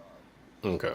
The peeling and stuff like that. I'm not a fan of that, because I do fix and repair Transformers. I do that, but when I finding pieces and stuff falls off, that irritates the hell out of me. Why would I pay $400 or $500 for a figure and it's peeling? yeah, I was gonna say like third party is very much more so than Haztac. It's like a very buyer beware scenario, because often it's difficult to return something. There might be critical problems that probably wouldn't make it past Haztac safety standards, though not counting masterpieces, because those have been having so many problems lately. Yeah, so it's a lot more of a wild west in terms of like what you're gonna get. Right. So then, I guess would that branch into, depending on the collector, if say you're someone who's just collecting, who's just keeping things in the box for your collection, you wouldn't have the quality issue of like paints chipping or parts falling off, or say you transform it once, put it on the shelf or in the display case, and again those issues probably wouldn't occur. So then, is it still safe for someone who's never been who's never collected third party? Is it still safe for them to jump into it, or should they still be a bit hesitant? Well, I think they should just do their research. Because like I said, because everybody's different. Okay. Everybody's not the same when they come down to collecting Transformers. Exactly. I think it depends on who you buy it from too, because there's a lot of companies like Fans Toys, Next Transbots, and your supplier, like they'll back usually like they'll replace the piece. I've heard of somebody's arm broke off on their Fans Toys, and they contacted Fans Toys, and they're shipping them a whole new arm and everything to screw on. I've contacted X Transbots directly, and they sent me pieces for whatever. I mean, if you're into like repairing that sort of stuff, some people don't like messing with it, because I mean sometimes once you unscrew things it just flies apart, and Right. so but I think it depends on who you're messing with. And the suppliers, I mean, there's one guy that bashed a guy over or a company over in England because they wouldn't like he got his figure and it just fell apart in the box, and he Wow. went to the company and they wouldn't do anything about it. Wow. Okay. Yeah, it's really hit or miss. Yeah. Which actually did you send a message in terms of local versus overseas for Yes. Yep. no now are there and I was hoping D would be in here. Are there local or I guess American third party companies? Because usually when I hear that, I automatically think they're all overseas. Yeah, technically, there's Toy Hacks, which is Canadian even, but Okay. which sort of barely qualifies. Even the Ramjet I was holding up was Toy Hacks. They're the guys that do the stickers, right? Right. And occasionally they'll throw in like a 3D printed part on a particular set. Like they did a helmet for Galvatron, the Titans Return one, to make it look nicer, stuff like that. A couple Okay. extra guns for Laserbeak. Yeah, let me. The last set that I purchased was their Laser Optimus Prime upgrades because the Hashtag figure was missing that gaudy mural from the side of a tanker trucks. So you could get the Toy Hacks set and sticker it on there. Well, Right. it's Get really the naughty cool. mural. Yes. Yeah. So that so this is a Hashtag release, but like the murals, stickers from Toy Hacks, and there's other stuff on them too. But that was the most important part for me. Didn't they have Yeah. display cases or display things at Toy Hacks or something? I think they do. Yeah, they're into selling that now, but that's very non-specific. But they've been around for like forever. They predate the whole idea of third-party stuff. Really, I did research for one of my reviews. I don't know when they started, but they've been around since at least 2001, possibly earlier. Hey. Yes. Oh no, there he is! Oh no, there he is! Oh no, The god of third-party transformers. Yeah, There we go. third party the guy. expert. the expert. Yeah. What's good, guys? Just talking about Toy Hacks set that I was, and how it's like predates most third-party stuff. Toy Hacks, the company. Yeah, I've always thought, I mean, they make a good product, but I just could never, I don't know, it's funny, like I'll spend like, $300 on a figure, but I don't want to spend $20 on a 7+ stickers. I'm like, that's too expensive. Yeah, I will say like these aren't like normal stickers these come with. They're like high quality ones. They're like like better than the ones you get from like Hashtag. So at the very least, there's like an upgrade in quality there. Like these can peel off and go back on. And that's a big set there that you have. Like, Yeah. most of the time they're just the extra stickers to make to make it look more like the decals from G1. Yeah. But I mean, which is the same case with the one you have there, right? But that's that whole banner on the truck. Mm-hmm. Yeah. I did read a thread at one point on TFW of an ex-employee, amicably ex. He just like went on to do other stuff, and somebody straight up asked him like, "Why do they charge so much?" And he said, "Well, one thing is they treat all their employees really well and pay us a good wage, so they had that going for them too." So that's possible. He was like, straight up, that's one reason why the sets cost so much. Okay. That was a good answer. Yeah. So apparently another Professor D has said half the battle is U.S. based and all the rest are overseas as far as we know. Yeah. Okay, well, I would complain that there's another Professor D out there. He gave the right answer anyway. So Play with this too. So Back before it. if you remember when we were reviewing last week, and I know Anthony remembers, they make those. What were they called, Anthony? The micro transformers. Yeah, well, I mean that's the colloquial like term. Something that fits in the palm of your hand. Mm-hmm. So you're looking at those. That's half the battle toys. Mm-hmm. And I mentioned to you guys, it's run by a guy named Mike, who I met on one of the Facebook forums, and he does all this. He started out doing 3D printing, which is how a lot of these companies start out, making 3D printable effects kits, as you guys have already discussed. And then they move on to do more get stuff. So as far as we know, these are all overseas companies, and that's for the reasons that you guys also have already discussed. Much harder to go after them for copyright. Um, However, it's always possible. Like I've often theorized that there could be, U.S. based in terms of like, the guys who are actually designing it or the owners of the companies could possibly be U.S. based, but then of course do all their manufacturing in China. Yeah. So, Mass Toys was that. And if so, they wouldn't let us know, right? Mhm. So I don't know why in Mike's case he's not worried about that. But maybe he's eventually gonna aim to get licensing from Hasbro. Yeah, I know that Mass Toys was a North American outfit while it was a thing. Correct. And manufactured stuff overseas. Like that was the arrangement because, Right. And Mass Toys was obvious. They weren't hiding the fact that they were like a Western grind company. Yeah, and I mean they went down because of like money issues, not because they got Right. copyright struck. Right. So they seemed fine with that part of it. Well, they were also they were also doing very stylized Transformers, right?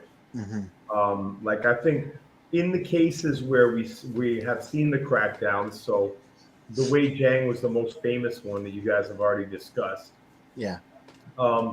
They're doing the straight, Wei Jiang was the biggest company doing the straight KOs of the Hasbro and Takara masterpieces. So that's very different than a third-party company doing a figure that is an homage to one of the stickers, right? But it's not at all the same. It's not the same aesthetic cues and not the same engineering. Mm-hmm. Yeah, something I remember reading about the Wei Jiang thing was people like the reason that this is also particularly heinous is because it means that somebody was possibly able to swipe the original CAD files, which were like a proprietary thing, like the original design documents, so they could make these. Yeah, I don't know. I don't know how true that is because to me, it always seems. It seems. So how do we know, right? This is all just people theorizing. But to me, it seems like it can't be that hard with all the technology that we have these days to reverse engineer any of these products.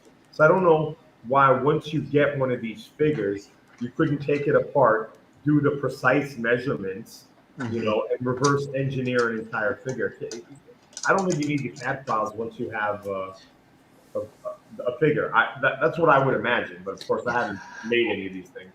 I would love to know, but I know that I'm never going to know because nobody is going to tell us because that would be like fully opening themselves up. Well, it might come out in 20 years. It might come out in 20 years or even 10 years. There'll be podcasts, people talking about this stuff.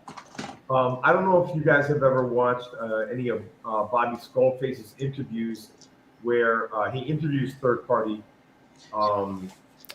related. He interviews distributors and stuff like that. But he interviewed Mike from Half the Battle Toys, and he also interviewed somebody from Mass Toys. I can't remember who now, but somebody from there, who talked about how the company went south and all that kind of stuff.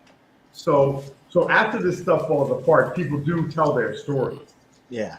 So I wouldn't be surprised if 5 years down the line, somebody's on a podcast giving you the whole inside scoop of how all these KOs were originally made.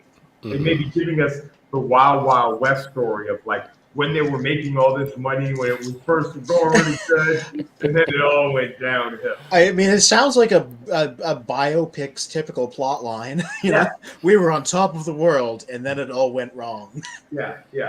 So the one thing that you haven't discussed yet about third party, which is one of the most interesting things about it, is the way, and you've touched on it a little bit, but it's the way that it has changed so much, and you could not have predicted where it was going, and therefore you can't predict where it's going to go.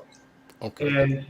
And I mean that both in the positive and negative sense. In the positive sense means we could get great stuff that we can't even imagine. But the other possibility is the whole thing could be over, next year. Yeah. And because that happened with a lot of things. Like one of the things that I was into, Charlie showed earlier, one of the Wei Jiang's claim to fame really is that pull up exhibit O for us, please. Yes. Yeah. That monster right there. So that's an extremely well reviewed. That's MPP10, which you guys already discussed, is the KO oversize of MP10, and it's not just a copy which is as good. It is, as you already mentioned, superior to the original. And so and it cost it less than the original. It was like half the price of the original. And so I was collecting, and a number of other people, Charlie, I don't know if you were in on the other OS stuff, but I was trying to get the whole line of the oversized masterpieces. Megatron and all that. Yeah, exactly. So there is a Wei Jiang Megatron. And then there's another company that did the Seekers. So I got all the Seekers.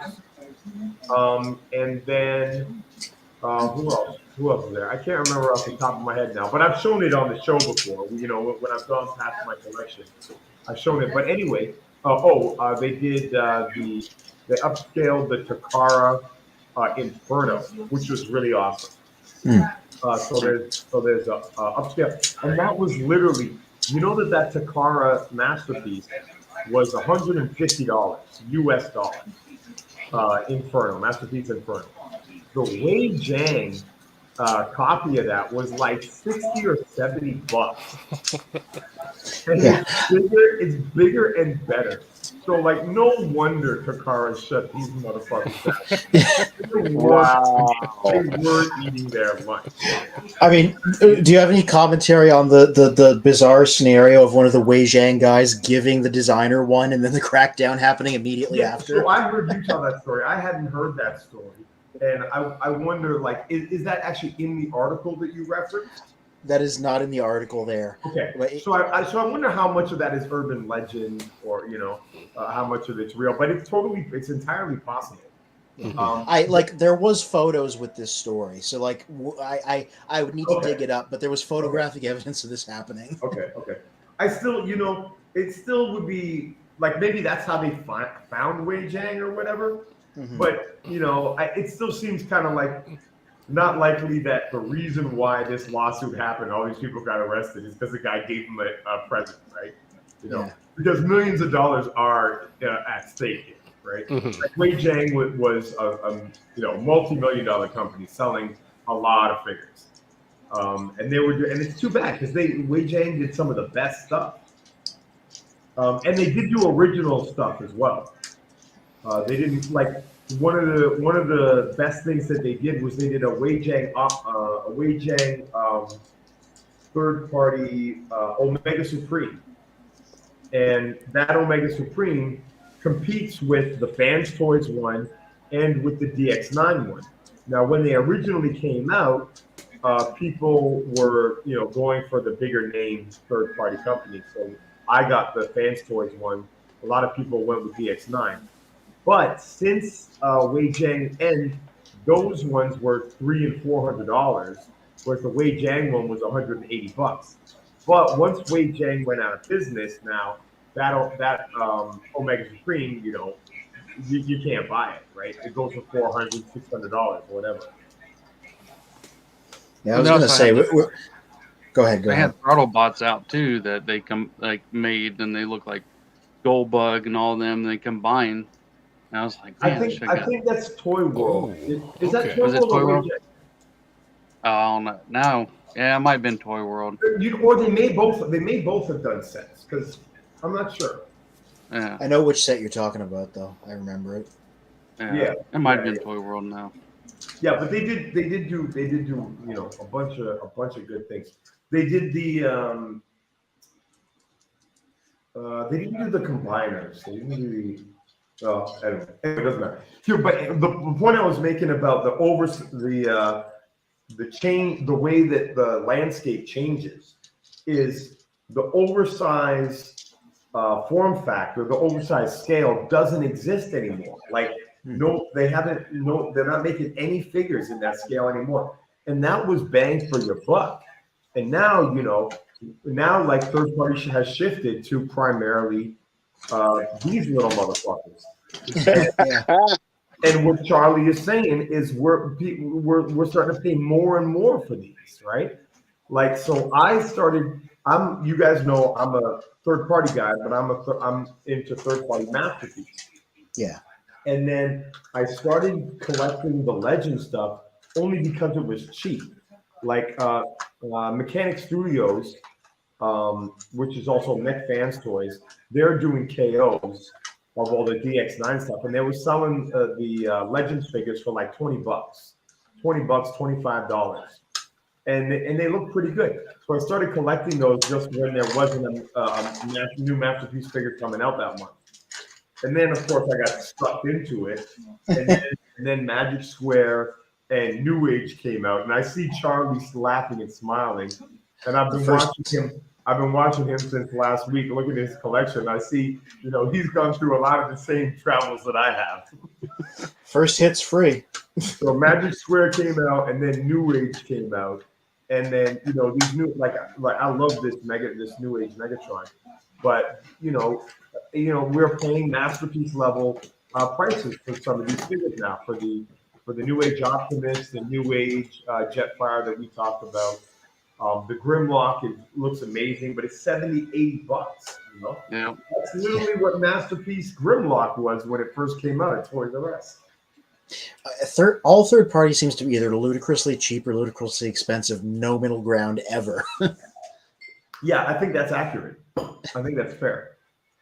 Which is also why I think that it's fine that third parties stop doing mainline stuff.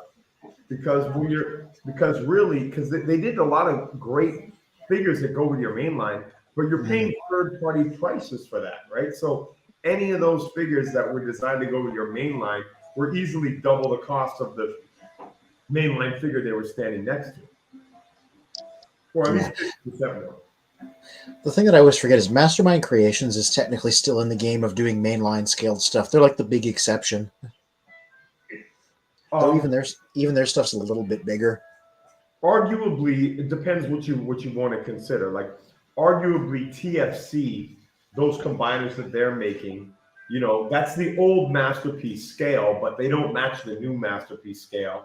And although they're much larger than Combiner Wars, you could put them next to your Combiner Wars Devastator, and they still, they would be okay. So you could argue that, for instance, and they're still putting out an Abominus right now. So you could say that that's sort of chuggish.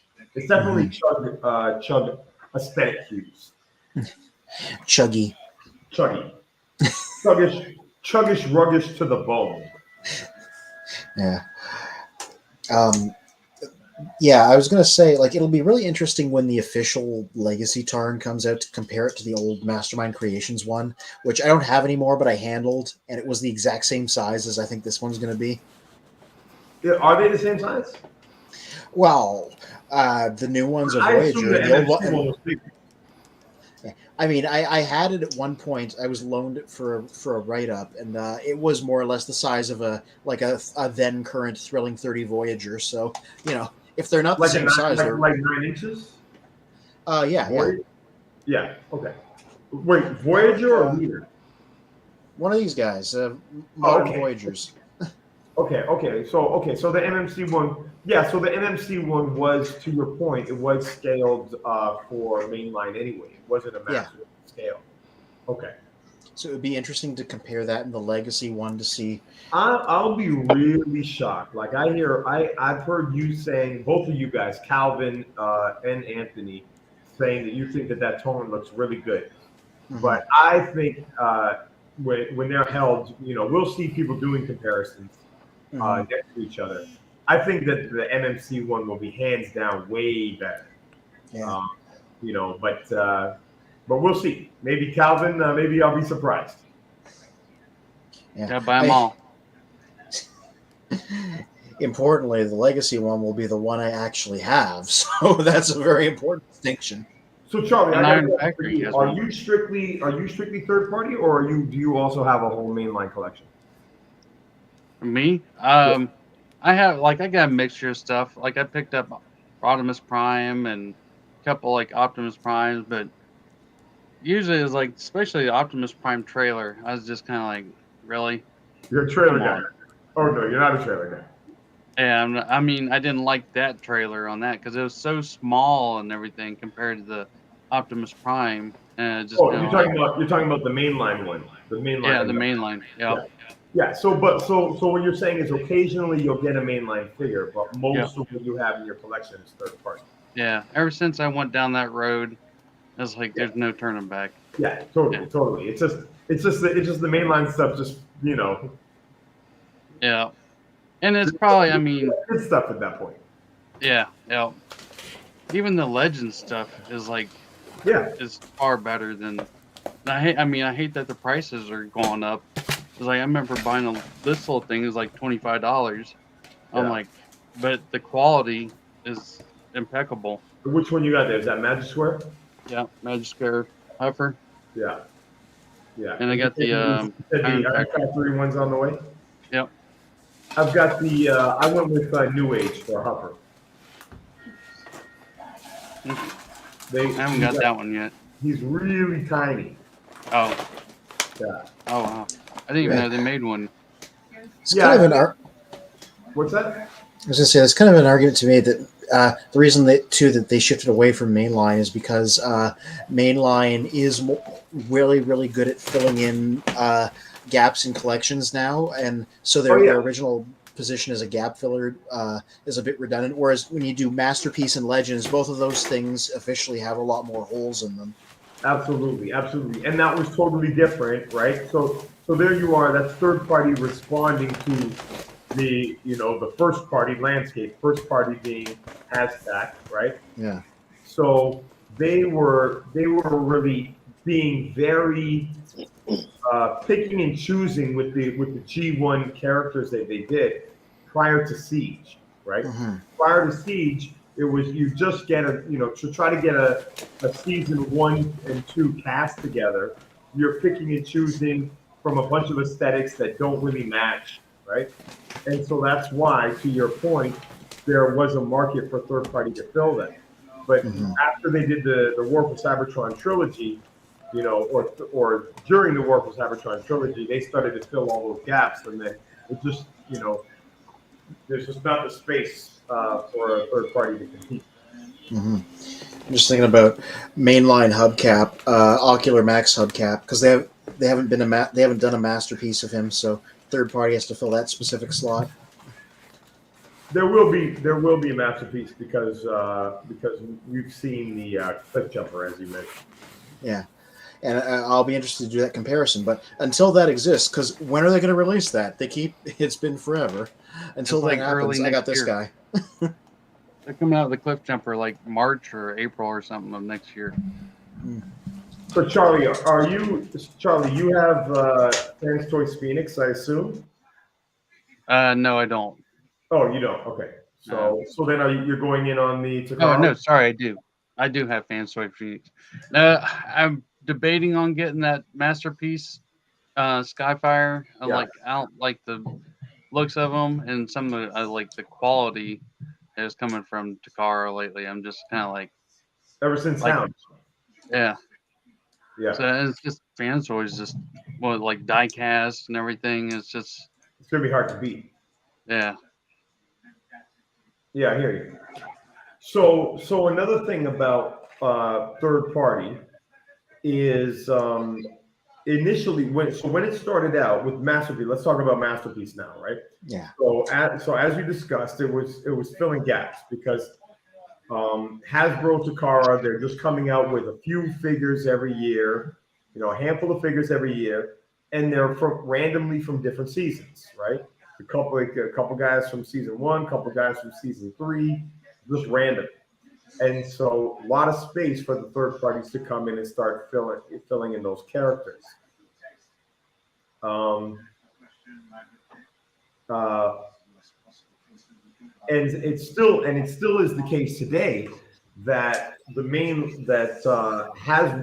and Takara have not given us some of the season 1 cast. Yeah. And so it's like it's like we may never see a Jazz, for instance. And so that's why there definitely is the space for third party. But initially, what a lot of people were doing is they would collect official, and then only buy the third party masterpieces to fill in the gaps. And then when the official comes out, then they just sell the third party, and that drops the value of the third party one anytime the official one comes out. But the reason why I asked the Jetfire question is because that began to change a couple of years ago. So up until maybe 2018, up to 2018, the Hasbro, if there's a Takara version of the Masterpiece, that is the superior version, hands down. But post 2017, 2018, it's not necessarily the case that the Hasbro one is better. So you got the case with Hound. The Takara Hound is definitely not the best Hound. And with Skyfire, Jetfire, remains to be seen. Are they going to be able to be as good or better than the Fanstorm?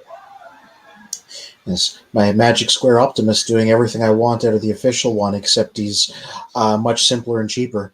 Yeah, exactly. Yeah, Although for me, cheaper is definitely a pro. For me, simpler is a con.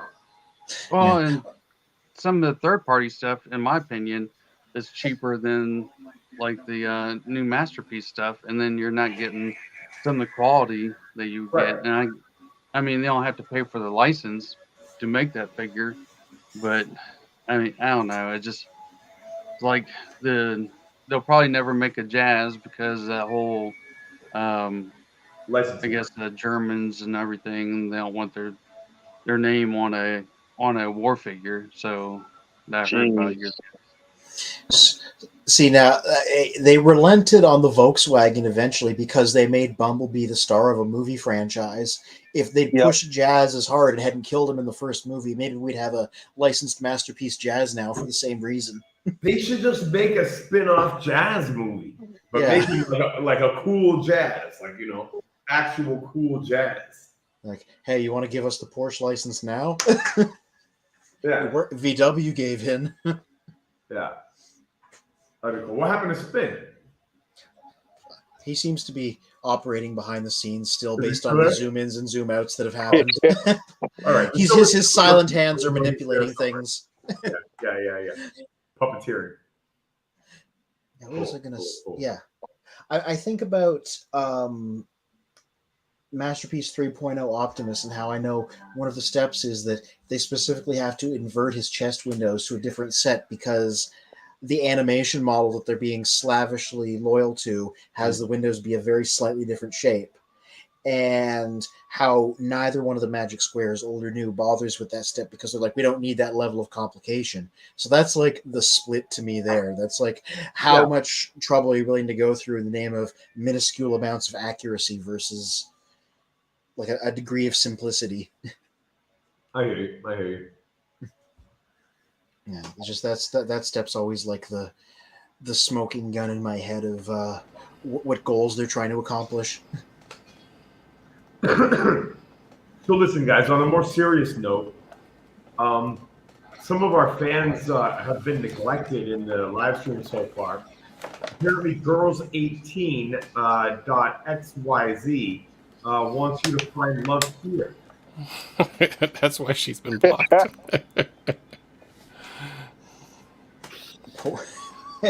I mean, look, the only love that you can find here is the love of grown men for small plastic robot action figures.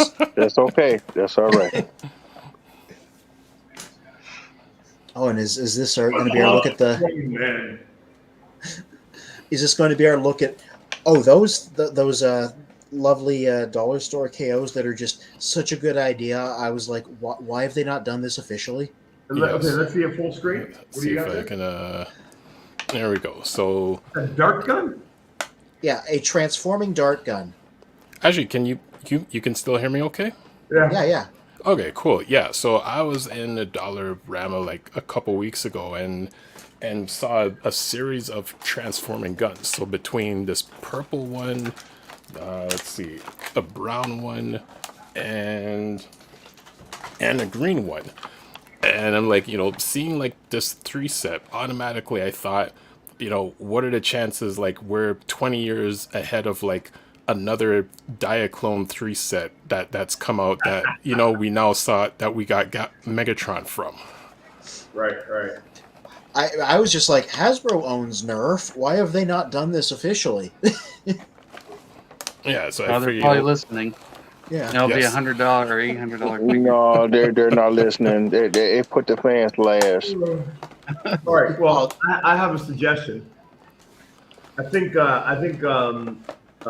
we should announce a new incentive program for our viewers. So if you all are in agreement, then I think when we reach, let's say, what do you want to call it? Oh, snaps. 30,000 subscribers on Patreon. He's taking it out the box. Yay. What we're gonna do is we're gonna do a licensing deal with New Age. And we're gonna reshoot the New Age Agamemnon in 3 different colors to homage the dollar store guns that Spin is opening right now. So we'll do a purple one, we'll do a green one, we'll do a brown Agamemnon here, with this engineering, but he's going to have those colors. I think we can get Toy Hacks to do some stickers so that they'll match exactly the deco that you've got there. I think out of all your harebrained schemes, this is the most interesting to me. Harebrained! See, I wanna we transformed this guy and try firing a dart. yeah, this is true. Yeah, shoot the camera. So what was Yeah, interesting is Well, you're putting him in upside down. I was gonna say, Well, yeah. done the proper way, dude. there we go. So someone after I had posted that I'm gonna like open up one of these, someone said it's interesting how like we can find like no-name toy transforming toy guns, but we're still not allowed to re-release Megatron and sell him. Yeah. Well, this You guy ever was a little less realistic than Megatron did to me. Yeah, I don't think Yes. anybody's going to confuse this for an actual thing. Now, this Out of guy control. does share some similarities with Galvatron, though. You notice he's you said that. he's rocking the Galvatron color scheme right there. Yeah. Now, does he fire? Yeah, does he fire? We'll figure that one out in a moment. Let's see. How is You have to read the instructions. 0 instructions? Why is it always Montoy? Montoy wait. seems to make every KO ever. Every time I There we see go. one, it's always Montoy. Instructions are hiding in here. Oh my gosh, they included instructions. And they're The full instructions color. are included. Yes, indeed. Uh-oh. There we go. Instructions like- were hiding in there. That's like on the level with Hashtag stuff with the instructions. They're full color and they're glossy. That's like luxurious by the standards of these things. This is true. Let's see. Okay, so the gun's supposed to come off. Hey, it's straight up the fusion cannon thing. Mm-hmm. And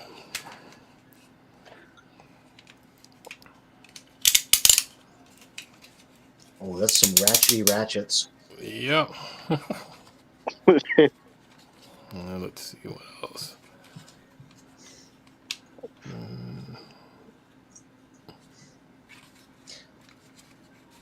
Yeah, that's what I'm talking about right there. I feel like you could make a gun base with those legs. Hell yeah. What's the quality like? Is it like the original Megatron, or is it thinner? Actually, it feels. It feels a little bit cheaper, but Oh, it's got gaps. Holy. Take it back. Yeah. Well, even the mainline things have gaps these days. Oh, I know. That's another reason I like. Maybe Perfect Effects could make some fillers for the dollar store. Perfect Effect gap fillers. $30 gap filler set for your $1 transformer. Yeah. I can't do math. Somebody help me. Okay, let's see. We got there, got to there. I did have a Surprisingly- figure I think I paid $20 for, and the gap fillers were $30. I Jeez. just kind of like, yeah. That can sometimes be an issue with toy hack sets if they're for smaller, cheaper figures.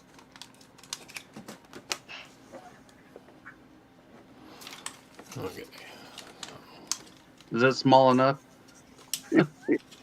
Oh yeah, is that the flipper? Yeah, I think so. The what the heck is it? New Age. They come with the bring him back up? bumblebee and the. Yeah. Oh, okay. See, one of my like quiet things in the background is because I'm into Hubcap because he was my first Transformer, and so I know they did a retool of that specific little guy into Hubcap. Yeah. That's one of my back burner things to pick up if I see him at a convention.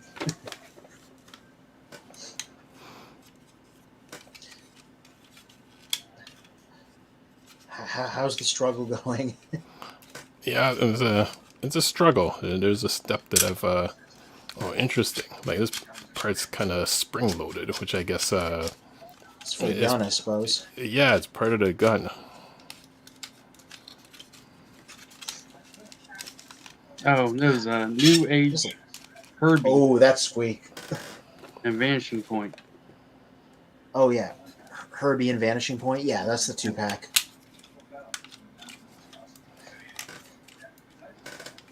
Yeah, I mean, I haven't even finished my official collection yet. I still need to get the Machine Wars one and like a Vintage Generation 1 version. Jeez. I recently found something, a little hole in my collection. Hmm? We were initially gonna do this unboxing on the show. All of us unboxed the same Transformer at once when it was coming out, and then none of us ended up getting it except Spin. So I finally got this guy who was missing from my collection. Oh yeah, nice. I was so tempted to get into these, but I'm gonna be the guy that gets the weird little mini ones now. Yeah, But like I've seen this guy in stores. He looks pretty great. yeah, he's massive. Yeah. Oh, yeah, he's really good quality. Yeah, and I think and I also have I showed you guys Bill and I unboxed Sludge, and Sludge my copy was a little bit loose. Bill said his was okay, but other people have also complained about those thighs being loose. Yeah. And I think even there's some videos online. Did people comment when we were live, or if not, I saw it elsewhere. That you can actually take. Maybe it was a Calvin. Did you point it out? That there's some fixes for the hips. Yeah. I need to learn how to do this. I have the materials, but I haven't learned how. Give it the floor polish treatment. That's what you do for loose joints. Pledge specifically. And I got a bottle of it over under the sink. I just got to watch a tutorial or something. But that said, these guys are like, you always talk about, the fun factor of, why mainline versus the third party, right? Yeah. And so these Dinobots are really like big and hefty, and they are just fun toys to flip back and forth and have something chunky on your desk. Yeah. And that's the result there? Yeah. Is he That finished? is. He There is he finished. Yeah, so that's Well, what is- wisdom. that doesn't look nearly as bad as Orlotti's dollar store. Damn. I can't really make out what its head is supposed to be. Like, is It it doesn't like look too bad. It's got like a helmet. It's got like I don't know. It has It's double okay. jointed elbows. Some That, mainline no, figures exactly. don't have That's what I was that. going to say. Like the articulation there, I don't know. Is the arm going to fall off as soon as you try and move it on that ball pick? Oh boy, Yeah, this part is. you Does feel a need some bit filler loose. parts for that. No, Yeah. but that Oh looks like yeah, it's this got- one. Oh, those joints are Oh, loose. oh, Ooh, Just a little. no. that's some There Whitney you go. arms right there. That's Oh, where the hold his budget gun? shows itself. Too bad. Wow. Man, that robot was lifting weights. Okay, Willie, does he stand up though? Let's see. Yeah, standing wise, he's fine. Actually, let's see Big, if meaty, yeah, nice, generous feet. So, yeah, like he's got good feet for standing. does he have Yeah, any but- leg articulation? Let's see. Whoa. Oh, Yeah, snap! so we could we could do a Does couple. he have hips? Do his legs go out? Yeah. Oh no. wow, that's the best articulation we've seen on a dollar store. Yeah. Wow. That's pretty good. Stick him in Yeah, an so A he stance. can do a couple foot poses, later on. I'll take some images on that. I'm like, I tighten those joints, like I said, with some floor polish, and that looks like not bad for the price. Don't let So- Hasbro see that. They may copy that figure. All you need to do is discern if it can actually shoot a Nerf gun or not. So this is just the first one. This is the the purple guy. So there's still two more. That's Galvatron. Yeah. Yeah. If I knew, I don't know anything about Nerf except that there's like a detailed, it's its own extremely detailed thing. But I'm like, I bet there's a Nerf name you could use there and combine it with Galvatron. This is true. Nerfinator. Yeah, Let's see if this green guy is kind of the same thing. yeah. I'm interested if these are like different toolings or if they're like the same base mold or not. I'm guessing Like- it's the same. Yeah, like at a glance, the details look different, but like I bet they're. I feel like they might just be retoolings. Maybe. So has anybody got the Tonkinator? No, that hasn't shown up yet up here. But also, Nope. like it's Not pricey. yet, but I've seen it on the shelves and it's not selling. I think I saw it on the shelf somewhere. I can't remember where. Wow. Target did have like 25% off, and I picked it up. Well, I Oh, ordered you it, and then yeah.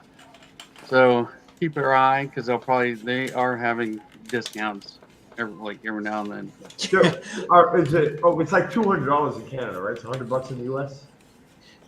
$104. Yeah, that's not bad. Is That's it a terrible. Target exclusive? Was that- It was on Hasbro. Yeah, Oh, okay. So it's yeah. just a regular release. Calvin, remind me, how much was Devastator? Was it when it was like $80 when it was in Walmart recently? You said no, that was like 60-some bucks. That was a Walmart exclusive. Was 60 something? Yeah, you talking about Devastator, right? The Walmart pack, the exclusive, Yeah. that was 60-some bucks. Okay, all right. It's Yeah, just, so then- you're buying the same stuff. They just gave it another brand. yeah, no, exactly. Well, Charlie, don't feel bad. One of us had to buy it, so we're glad that you're. No, I will buy it. I got so many chances, like a million chances right now to buy this stuff. Like it's sitting on the shelf here. It's not Yeah. selling. I like think what they're. So you're waiting for it to go on clearance. Yep. Oh man, if I saw that on clearance, I would literally buy like 6 of them. I like the concept of it. I just don't do like G1 reissues really on my shelves. So I know, but imagine a whole shelf of Tonkinators. That would look really dope. Like Like literally, that I would could just skip. sale- Like if that went on sale for $20 and you spent $200, right? Oh. You have a nice Tonkinator display. Do one wall.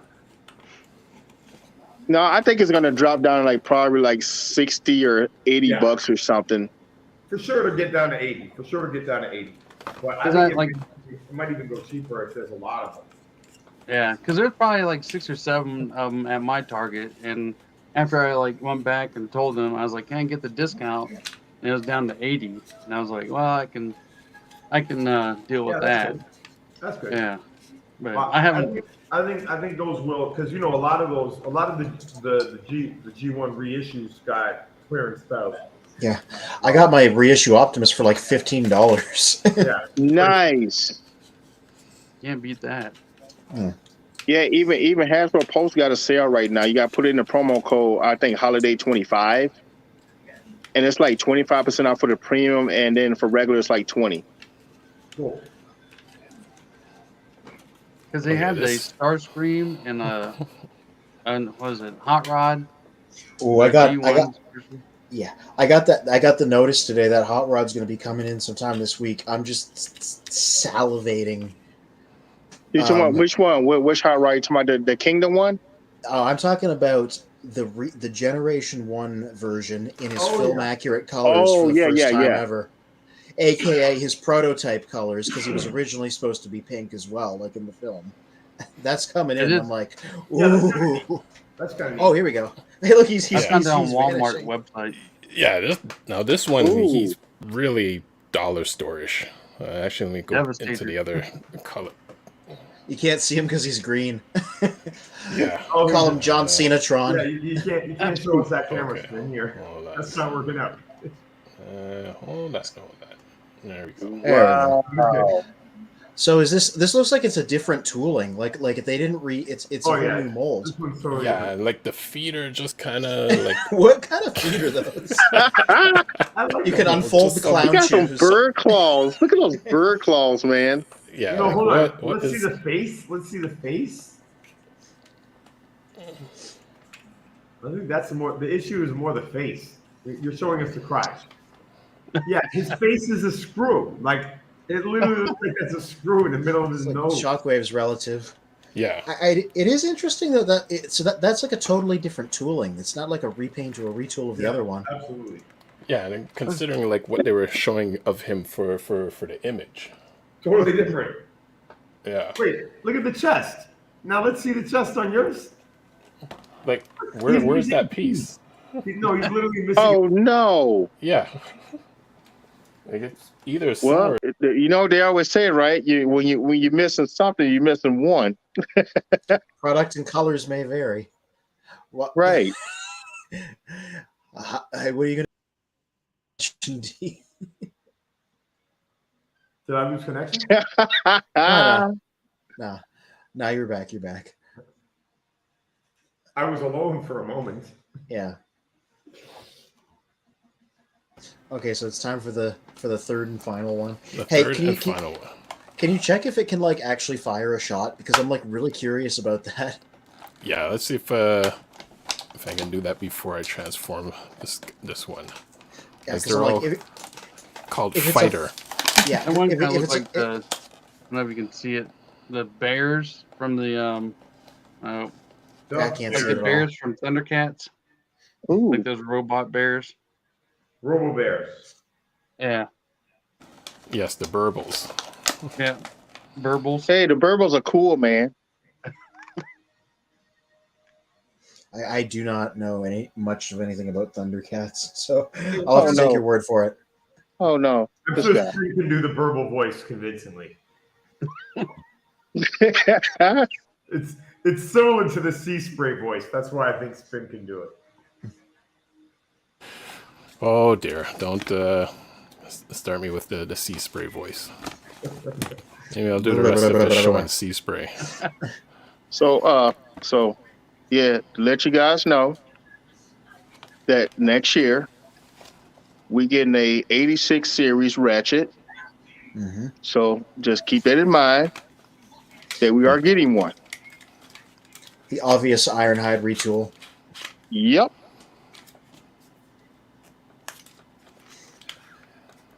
Yeah, yes, sir. I also heard they're doing the Bumblebee Seekers in core scale as like a trade-off.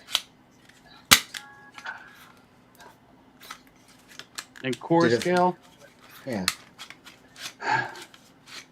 And I never forget the one that came out for Walgreens. Did it fire? It fired. It fired, okay. Yes. I was going to say, your other video's on a delay, so it took it a minute to register. Mm-hmm. But yeah, so we can confirm it. Well, let me see if I could see this view. There we go.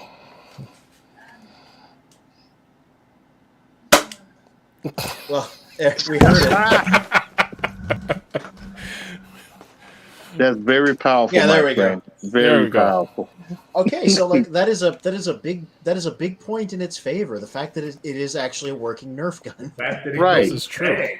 Yeah. That was a clear bang. Yeah, that was loud. That was satisfying. That's a my Make you laugh. want to eat some cornflakes. Bang! Ooh! Give me another bite.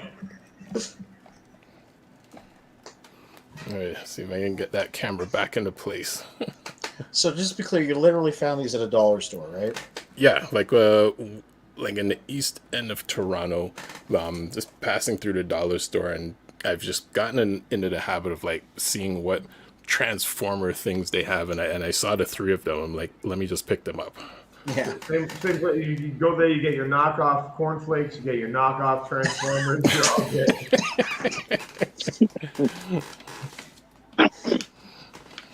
You get your thin corn slices. That's what it's like. Yeah. All right, let's try this again. One last transformation. This one in particular really looks like Classics Megatron's gun mode. Something about Yes. the handle. But I also know that Classics Megatron was based on a specific Nerf gun, so Yep. there it goes again. Yeah, they're not joking with this. Yeah. And see, I was worried it was going to be too weak, but I'm like, oh, they're going the opposite direction with the Yeah, it lack got of a little standings. spring power to it. I can hear it. Yep. Yeah.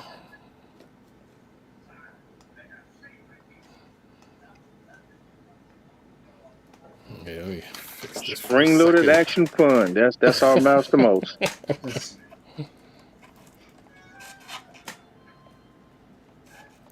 Might have to go hunt those down now. Yeah, I'm like, that's why I was like, where did you get these? That might be a fun thing to incorporate. Mm-hmm. Every time I go to the dollar store and I always hear about like the little figures, like they had like Optimus Prime and all this stuff out. And I went through a couple of my dollar stores and I couldn't find a single like Transformer anything. And I'm like, what the heck? But I don't know if it's just because they can go like further in the town and I find more stuff. Go to Five Below. You'll see them. Five Below. Yep, Five Below, or either the dollar store, the Dollar Tree. Dollar. Okay. Have to, because I used to go to, was it TJ Maxx and find a lot of stuff, and they don't have Yep. anything anymore. Man, I don't know what happened to TJ Maxx. They just made me mad. Yeah. You used to find some good stuff there. But we don't have an Ollie's here or Ross. That's only that's killing us here in Minnesota. Oh, yeah, I'm in Nebraska, so we don't have an Oh Ollie's. man, you talking about y'all got an Ollie's out there, Ross? We got a Ross. I think we got a Ross, but I don't know if they just the stores here are hit or miss. Oh, gotcha. Time for the transformation. Yeah, as of part 3. Actually, do I Again, fix- I cannot get over how good those instructions are for a dollar store thing. This is true.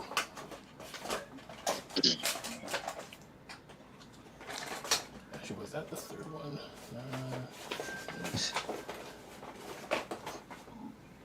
Okay, I think I'm missing one. Yeah, I've somehow I did pick up misplaced. the latest Hasbro wheelie. Oh yeah, I haven't seen that in my area yet. I think it was like I seen it once, and then people just started picking them up like left to right. But you can't order it off of Hasbro Post. Yeah. I always, like I said, it's 25 or 20% off. You can't go wrong with that. So you're probably paying like $5 or something. yeah. So this is one where I am looking to upgrade it because I have the old Titans Return one that I have on my movie nice. shelf. Yeah, I got And, that one somewhere. yeah, he looks nice, but he's like a very loose, messy, fiddly figure. So the Yep. idea of the Studio Series one just being more solidly constructed appeals to me. Yeah, It's like- he definitely looks the part. Yeah, because like I don't automatically get every upgrade. Some of these are fine. Like I never got Studio Series Blur because I thought the Takara repaint of the Titans Return guy was good enough. You know, I didn't get Perceptor because I had the Titans Return one. But Wheelie, yeah, I'm like in need of an upgrade.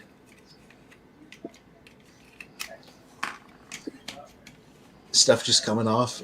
Yeah. Was it supposed to come off? Yeah, that's like turns into his handgun. Oh, okay. Oh, but the feet on this one is this is going to be Ooh. funny. Yeah, like he's not holding himself up. Well, it looks like he has like a crane up top or something based on how he's configured. I think his opening him is actually pretty simple on this guy.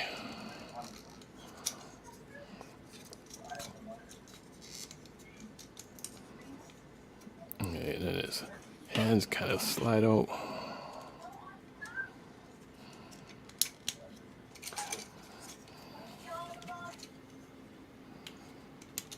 Yeah, I'd be interested once these are through, which one you think out of all of these is like the best, You know quote what? unquote.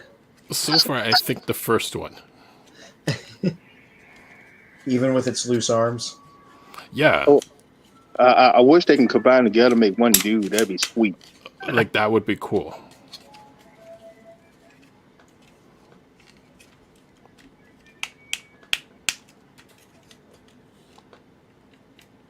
Take some silly putty and stick them all together. Yeah. I mean, Magnets. just as good as whatever they come up with. Right. So yeah, I guess I guess I wait for that Nemesis Optimus Prime to come out, and then that Nemesis Leo Convoy. They're the only two that I'm interested in as of now for next year. Okay. I mean, I'm still looking to pick up Inferno and Transmetal 2 Megatron once they reach my area. Probably wait till the new year at this point. Yeah, and that's the thing, like, because it's sold out on Hasbro Pulse, but I think Walmart is going to get them first. So Probably, you might want, they tend to. Yep, the Transmitter to Megatron Dragon. Yeah. You might want to check your Walmarts first before Target. Yeah. Like, as is the case here in Canada, GameStop always reliably has pre-orders for them, but they are really late. Like, they're for, like, March. And I guarantee... What's up with that? It's like... The theory that I hear is that it's like, they overestimate so that things aren't late. If they're going to be anything, they're going to be early. I'm just like, well, it's a guarantee. Maybe it'll show up sooner someplace else, but you're going to get it from there if you put the order in. Yeah, because oh, go ahead. Sorry. Oh no, you're fine. Go ahead. Because I'm just sitting here like it's like I think it's Hasbro. I'm sorry, like they just been on this thing where they delay stuff and then now you want to release it just like that Cobra Commander, the Serpentor. And I seen it. You guys got up there at EB Games, up there. They had a GameStop too, but they jacked their prices up. Not yet. Not yet over here. They're still one of the cheaper places for these things. Plus, I have like a Edge card with them, so I tend to get a slight discount on stuff there. They had the prices jacked. I want to say it was like $100. No. Yeah, it was games. I'm pretty sure it was GameStop or comic book store had one too, and the price was over $100. Because I was like, and I went back and I found it cheaper online. I think it was like $50 or $60 they're selling it for, and I was like, why would I pay $100 for that thing? But I guess if you don't know, hold on a minute. What is this guy? I have no idea. It looks like his eyes. Guy. He's something. He reminds me of Whirl. On the box, he kind of has that idea, but somehow it just doesn't seem to translate that way. Yeah, he's got the... in particular, I'm like, what is his face even? Yeah, let's look at the box. Yeah, like from the box, like it looks like Whirl, but then looking at... Let's see where my hand is. Kind of like that line there. That's just kind of the design of the box. Mm-hmm. Oh boy, such trickery.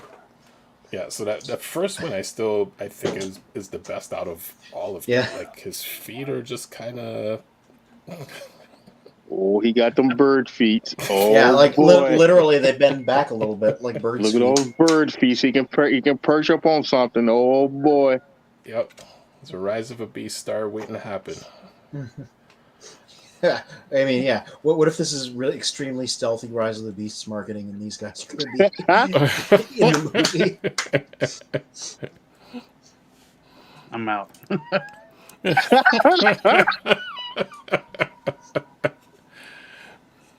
I mean, there's vague rumors there might be a trailer finally next month, but like it's not really grounded in any specific facts. Okay.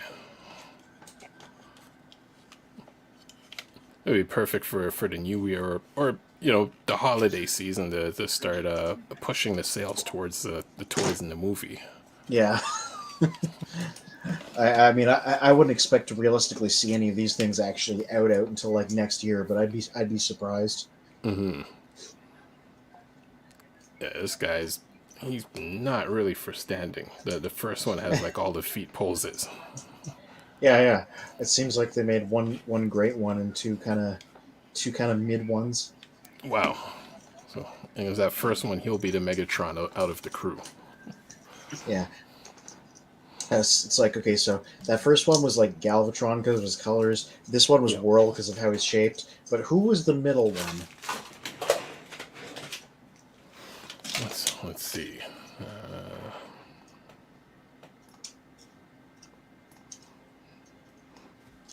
Yeah, you got to turn off the chroma key so he doesn't vanish. Call him so- Mirage because of that. That guy So looks let's like go a back like a here. construction guy. Right. He looks Well, like then, like Quick Mix or Scoop or one of those guys, one of the Autobot construction people. Mm-hmm. It looked like it's a transaction between like a predacon turned into like a robot or something. That's what it kind of reminds me of. Yeah. Yeah. So that's our last one, and then the green guy with the bit missing his plate. Call him Scrapper because he looks like a Constructicon and he's scrap. With these questionable feet. Yeah, these bird feet. And then our first guy right here. Let's see, actually, there we go. An extremely Galvatron-y guy. He even has like a Megatron fusion cannon. Mm-hmm. Yeah, mounted on his arm. Mm-hmm. And so this guy is the strongest of the three in terms of overall execution, probably. He is. And how much did these things cost? Let's see, what are they? $4.75 each. Well, there you go, right? Mm-hmm. It says $2 in the States. Breaking news: Bayverse aesthetics discovered to be based on dollar store engineering. Another Michael Bay Productions. Yep. He's known for being an economical director.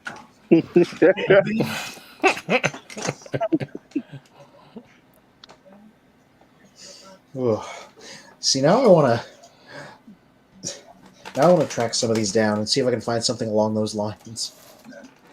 And you never know, and I think like with each dollar store, like they all have different, like they all have variations of things. So you may not find these ones like wherever you come across.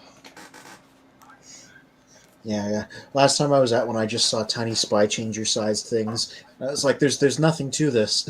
I want something weird. Mm-hmm. If it's not weird, I'll settle for something recognizable."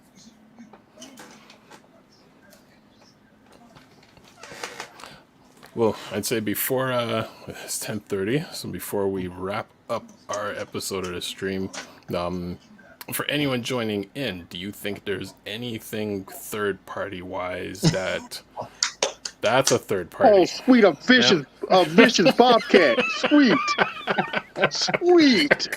Time for a tap, Mike. Vicious bobcat. just like badly dub in like a stock noise. Yep. You know the one.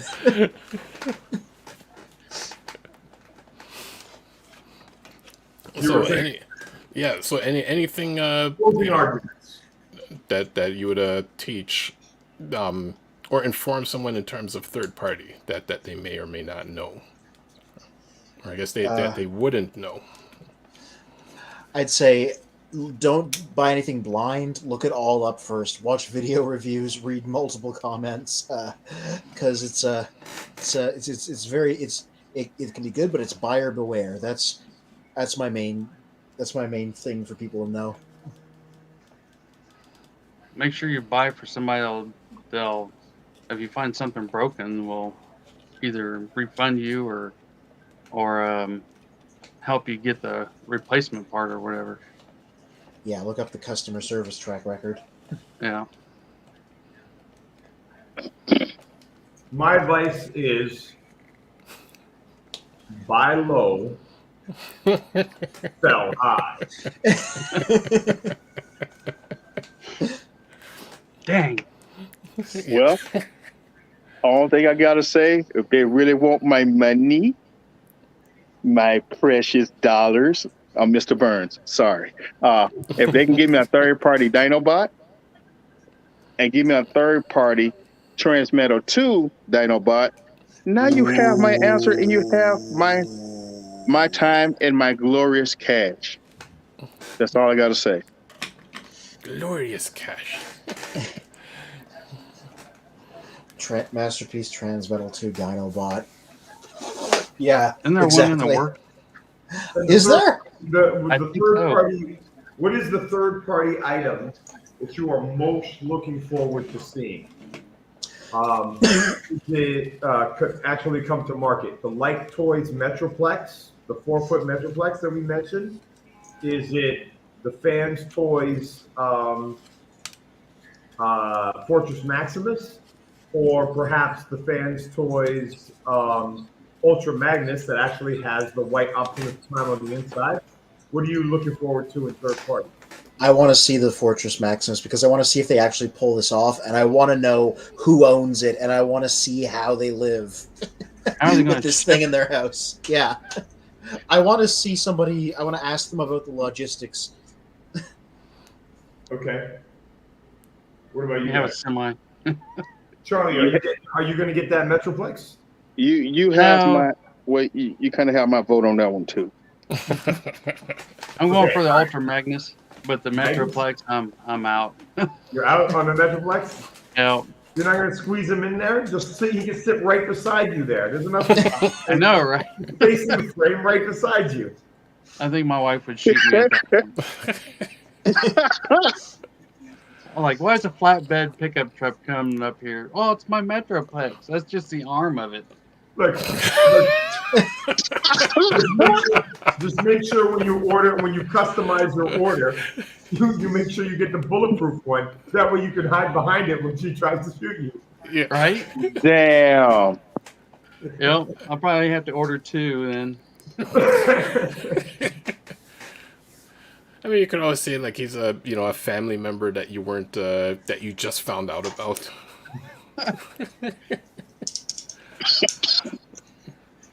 You always knew I was part robot, didn't you, honey? What was that from Loki? I was like, step through to see if you have a soul. And it's like, well, what if I'm a robot and I didn't know? I'll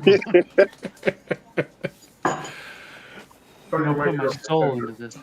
Mm-hmm. You're a pretender. You're gonna magically transform into a robot. Yeah. Right? Are you going to get it? Yeah. Wow. You know what? Because I've seen a few clips, like Halloween-wise, of people building their own suits. And it's almost essentially a pretender suit. So imagine someone building like a pretender Metroplex type suit that you can like climb into and walk around and stuff. Oh, you know what would be the only problem with me having a suit as my Metroplex is then I couldn't enjoy it. But what I could do is I could build a 6'4" Metroplex suit, and I could put it on my DJ, and then I could have him, and then I could install him in my collection, and I could teach him a few Metroplex phrases, and Bob's your motherfucking uncle right there, fully animatronic. And then I can charge fucking admission fees to my collection. There you go. I can have him heckle young women who pass by. It'll be just like that Megatron, you know? You know what I'm talking Universal Studios one. about? Yep. Like that one that was heckling the girl about her purse and her dad. Asking kids if they play Fortnite. Awesome. Guys, we should do that. We should all dress up as Transformers, hang out on Young Street, and heckle people. Step 4, profits. Yep. You know, walk up to like someone's vehicle and start shaking it. I'm like, red alert, is that you? No, just go up with your pile driver, start pounding on the hood. Be like, fuck you, Autobot, I know you're in there. You know, and then just run away like down the street and around some corner. Like, what just happened? That'd be a good prank. That'd be a good prank video. Dress up as Rumble, go around, find people who have, you know, those Autobot symbols on their cars.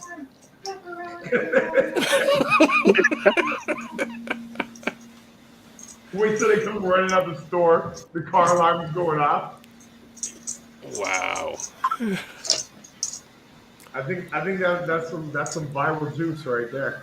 That is. You know what? Well, speaking of that, next week for sure, or before next week, I'm gonna upload a video of an area I was in within the city, and as I was walking down the street, like all these cars that were parked along the side of the street were essentially Autobot vehicles. And it's like I had to record a video of them. Like there's like no other place or time of existence that like this would naturally occur. And it's like they weren't. They were like a bunch of '80s vehicles. A bunch of '80s vehicles, and they were all a few of the Autobots. That's pretty awesome. Mm-hmm. Okay, so you guys were gonna make a Halloween costume. Transformers costume to yourself. Which character would you be?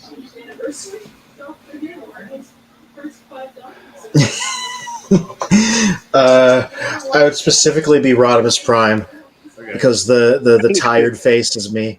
Okay, not Autobot. You be Rodimus Prime. All right, spin. I would go for Jazz. Okay. Calvin? Grimlock. Oh, that's a good one. Mm-hmm.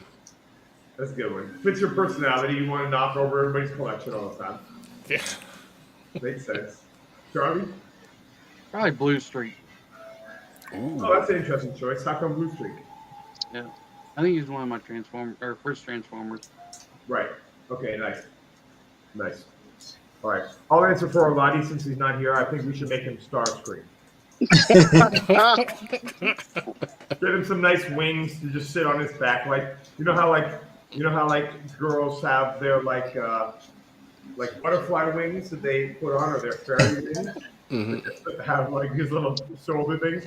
I can see Orlati just with his nice Starscream wings. You know, look at me, guys! I got my Starscream wings.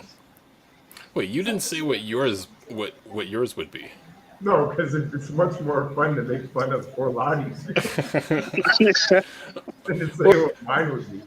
Obviously, I'd be Megatron. Well, what's interesting, I wonder what like someone building an Omega Supreme suit would look like. I think that would actually be cool. I thought about that. I was gonna say Omega Supreme, but I think like the Megatron suit. I think like I can envision doing this because really, like, think about it. You had the helmet, yeah, right? The chest piece, you know, you could just make that out of like aluminum, like that just folds over the front. Like you could make a really cool Megatron outfit. So Omega Supreme would be good too. But yeah, Megatron will be my choice. Also, I think it'll get better for heckling. Wait, sorry, what was the last part? The Megatron suit is slightly better for heckling. Yes, definitely. So would you be arrested because you'd be a gun walking around? Oh no! Depending which state you're in. Definitely you would be in Toronto. Right. Wisconsin, I should be good. All right, guys. That's crazy. It may be Sunday on Children of Primus, but it's Wednesday on Netflix. Okay. Oh. So I gotta go.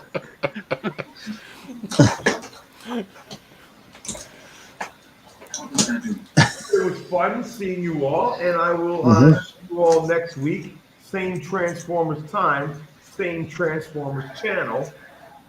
And with that, I think unless there's any urgent information that anybody has to share, I think the broadcast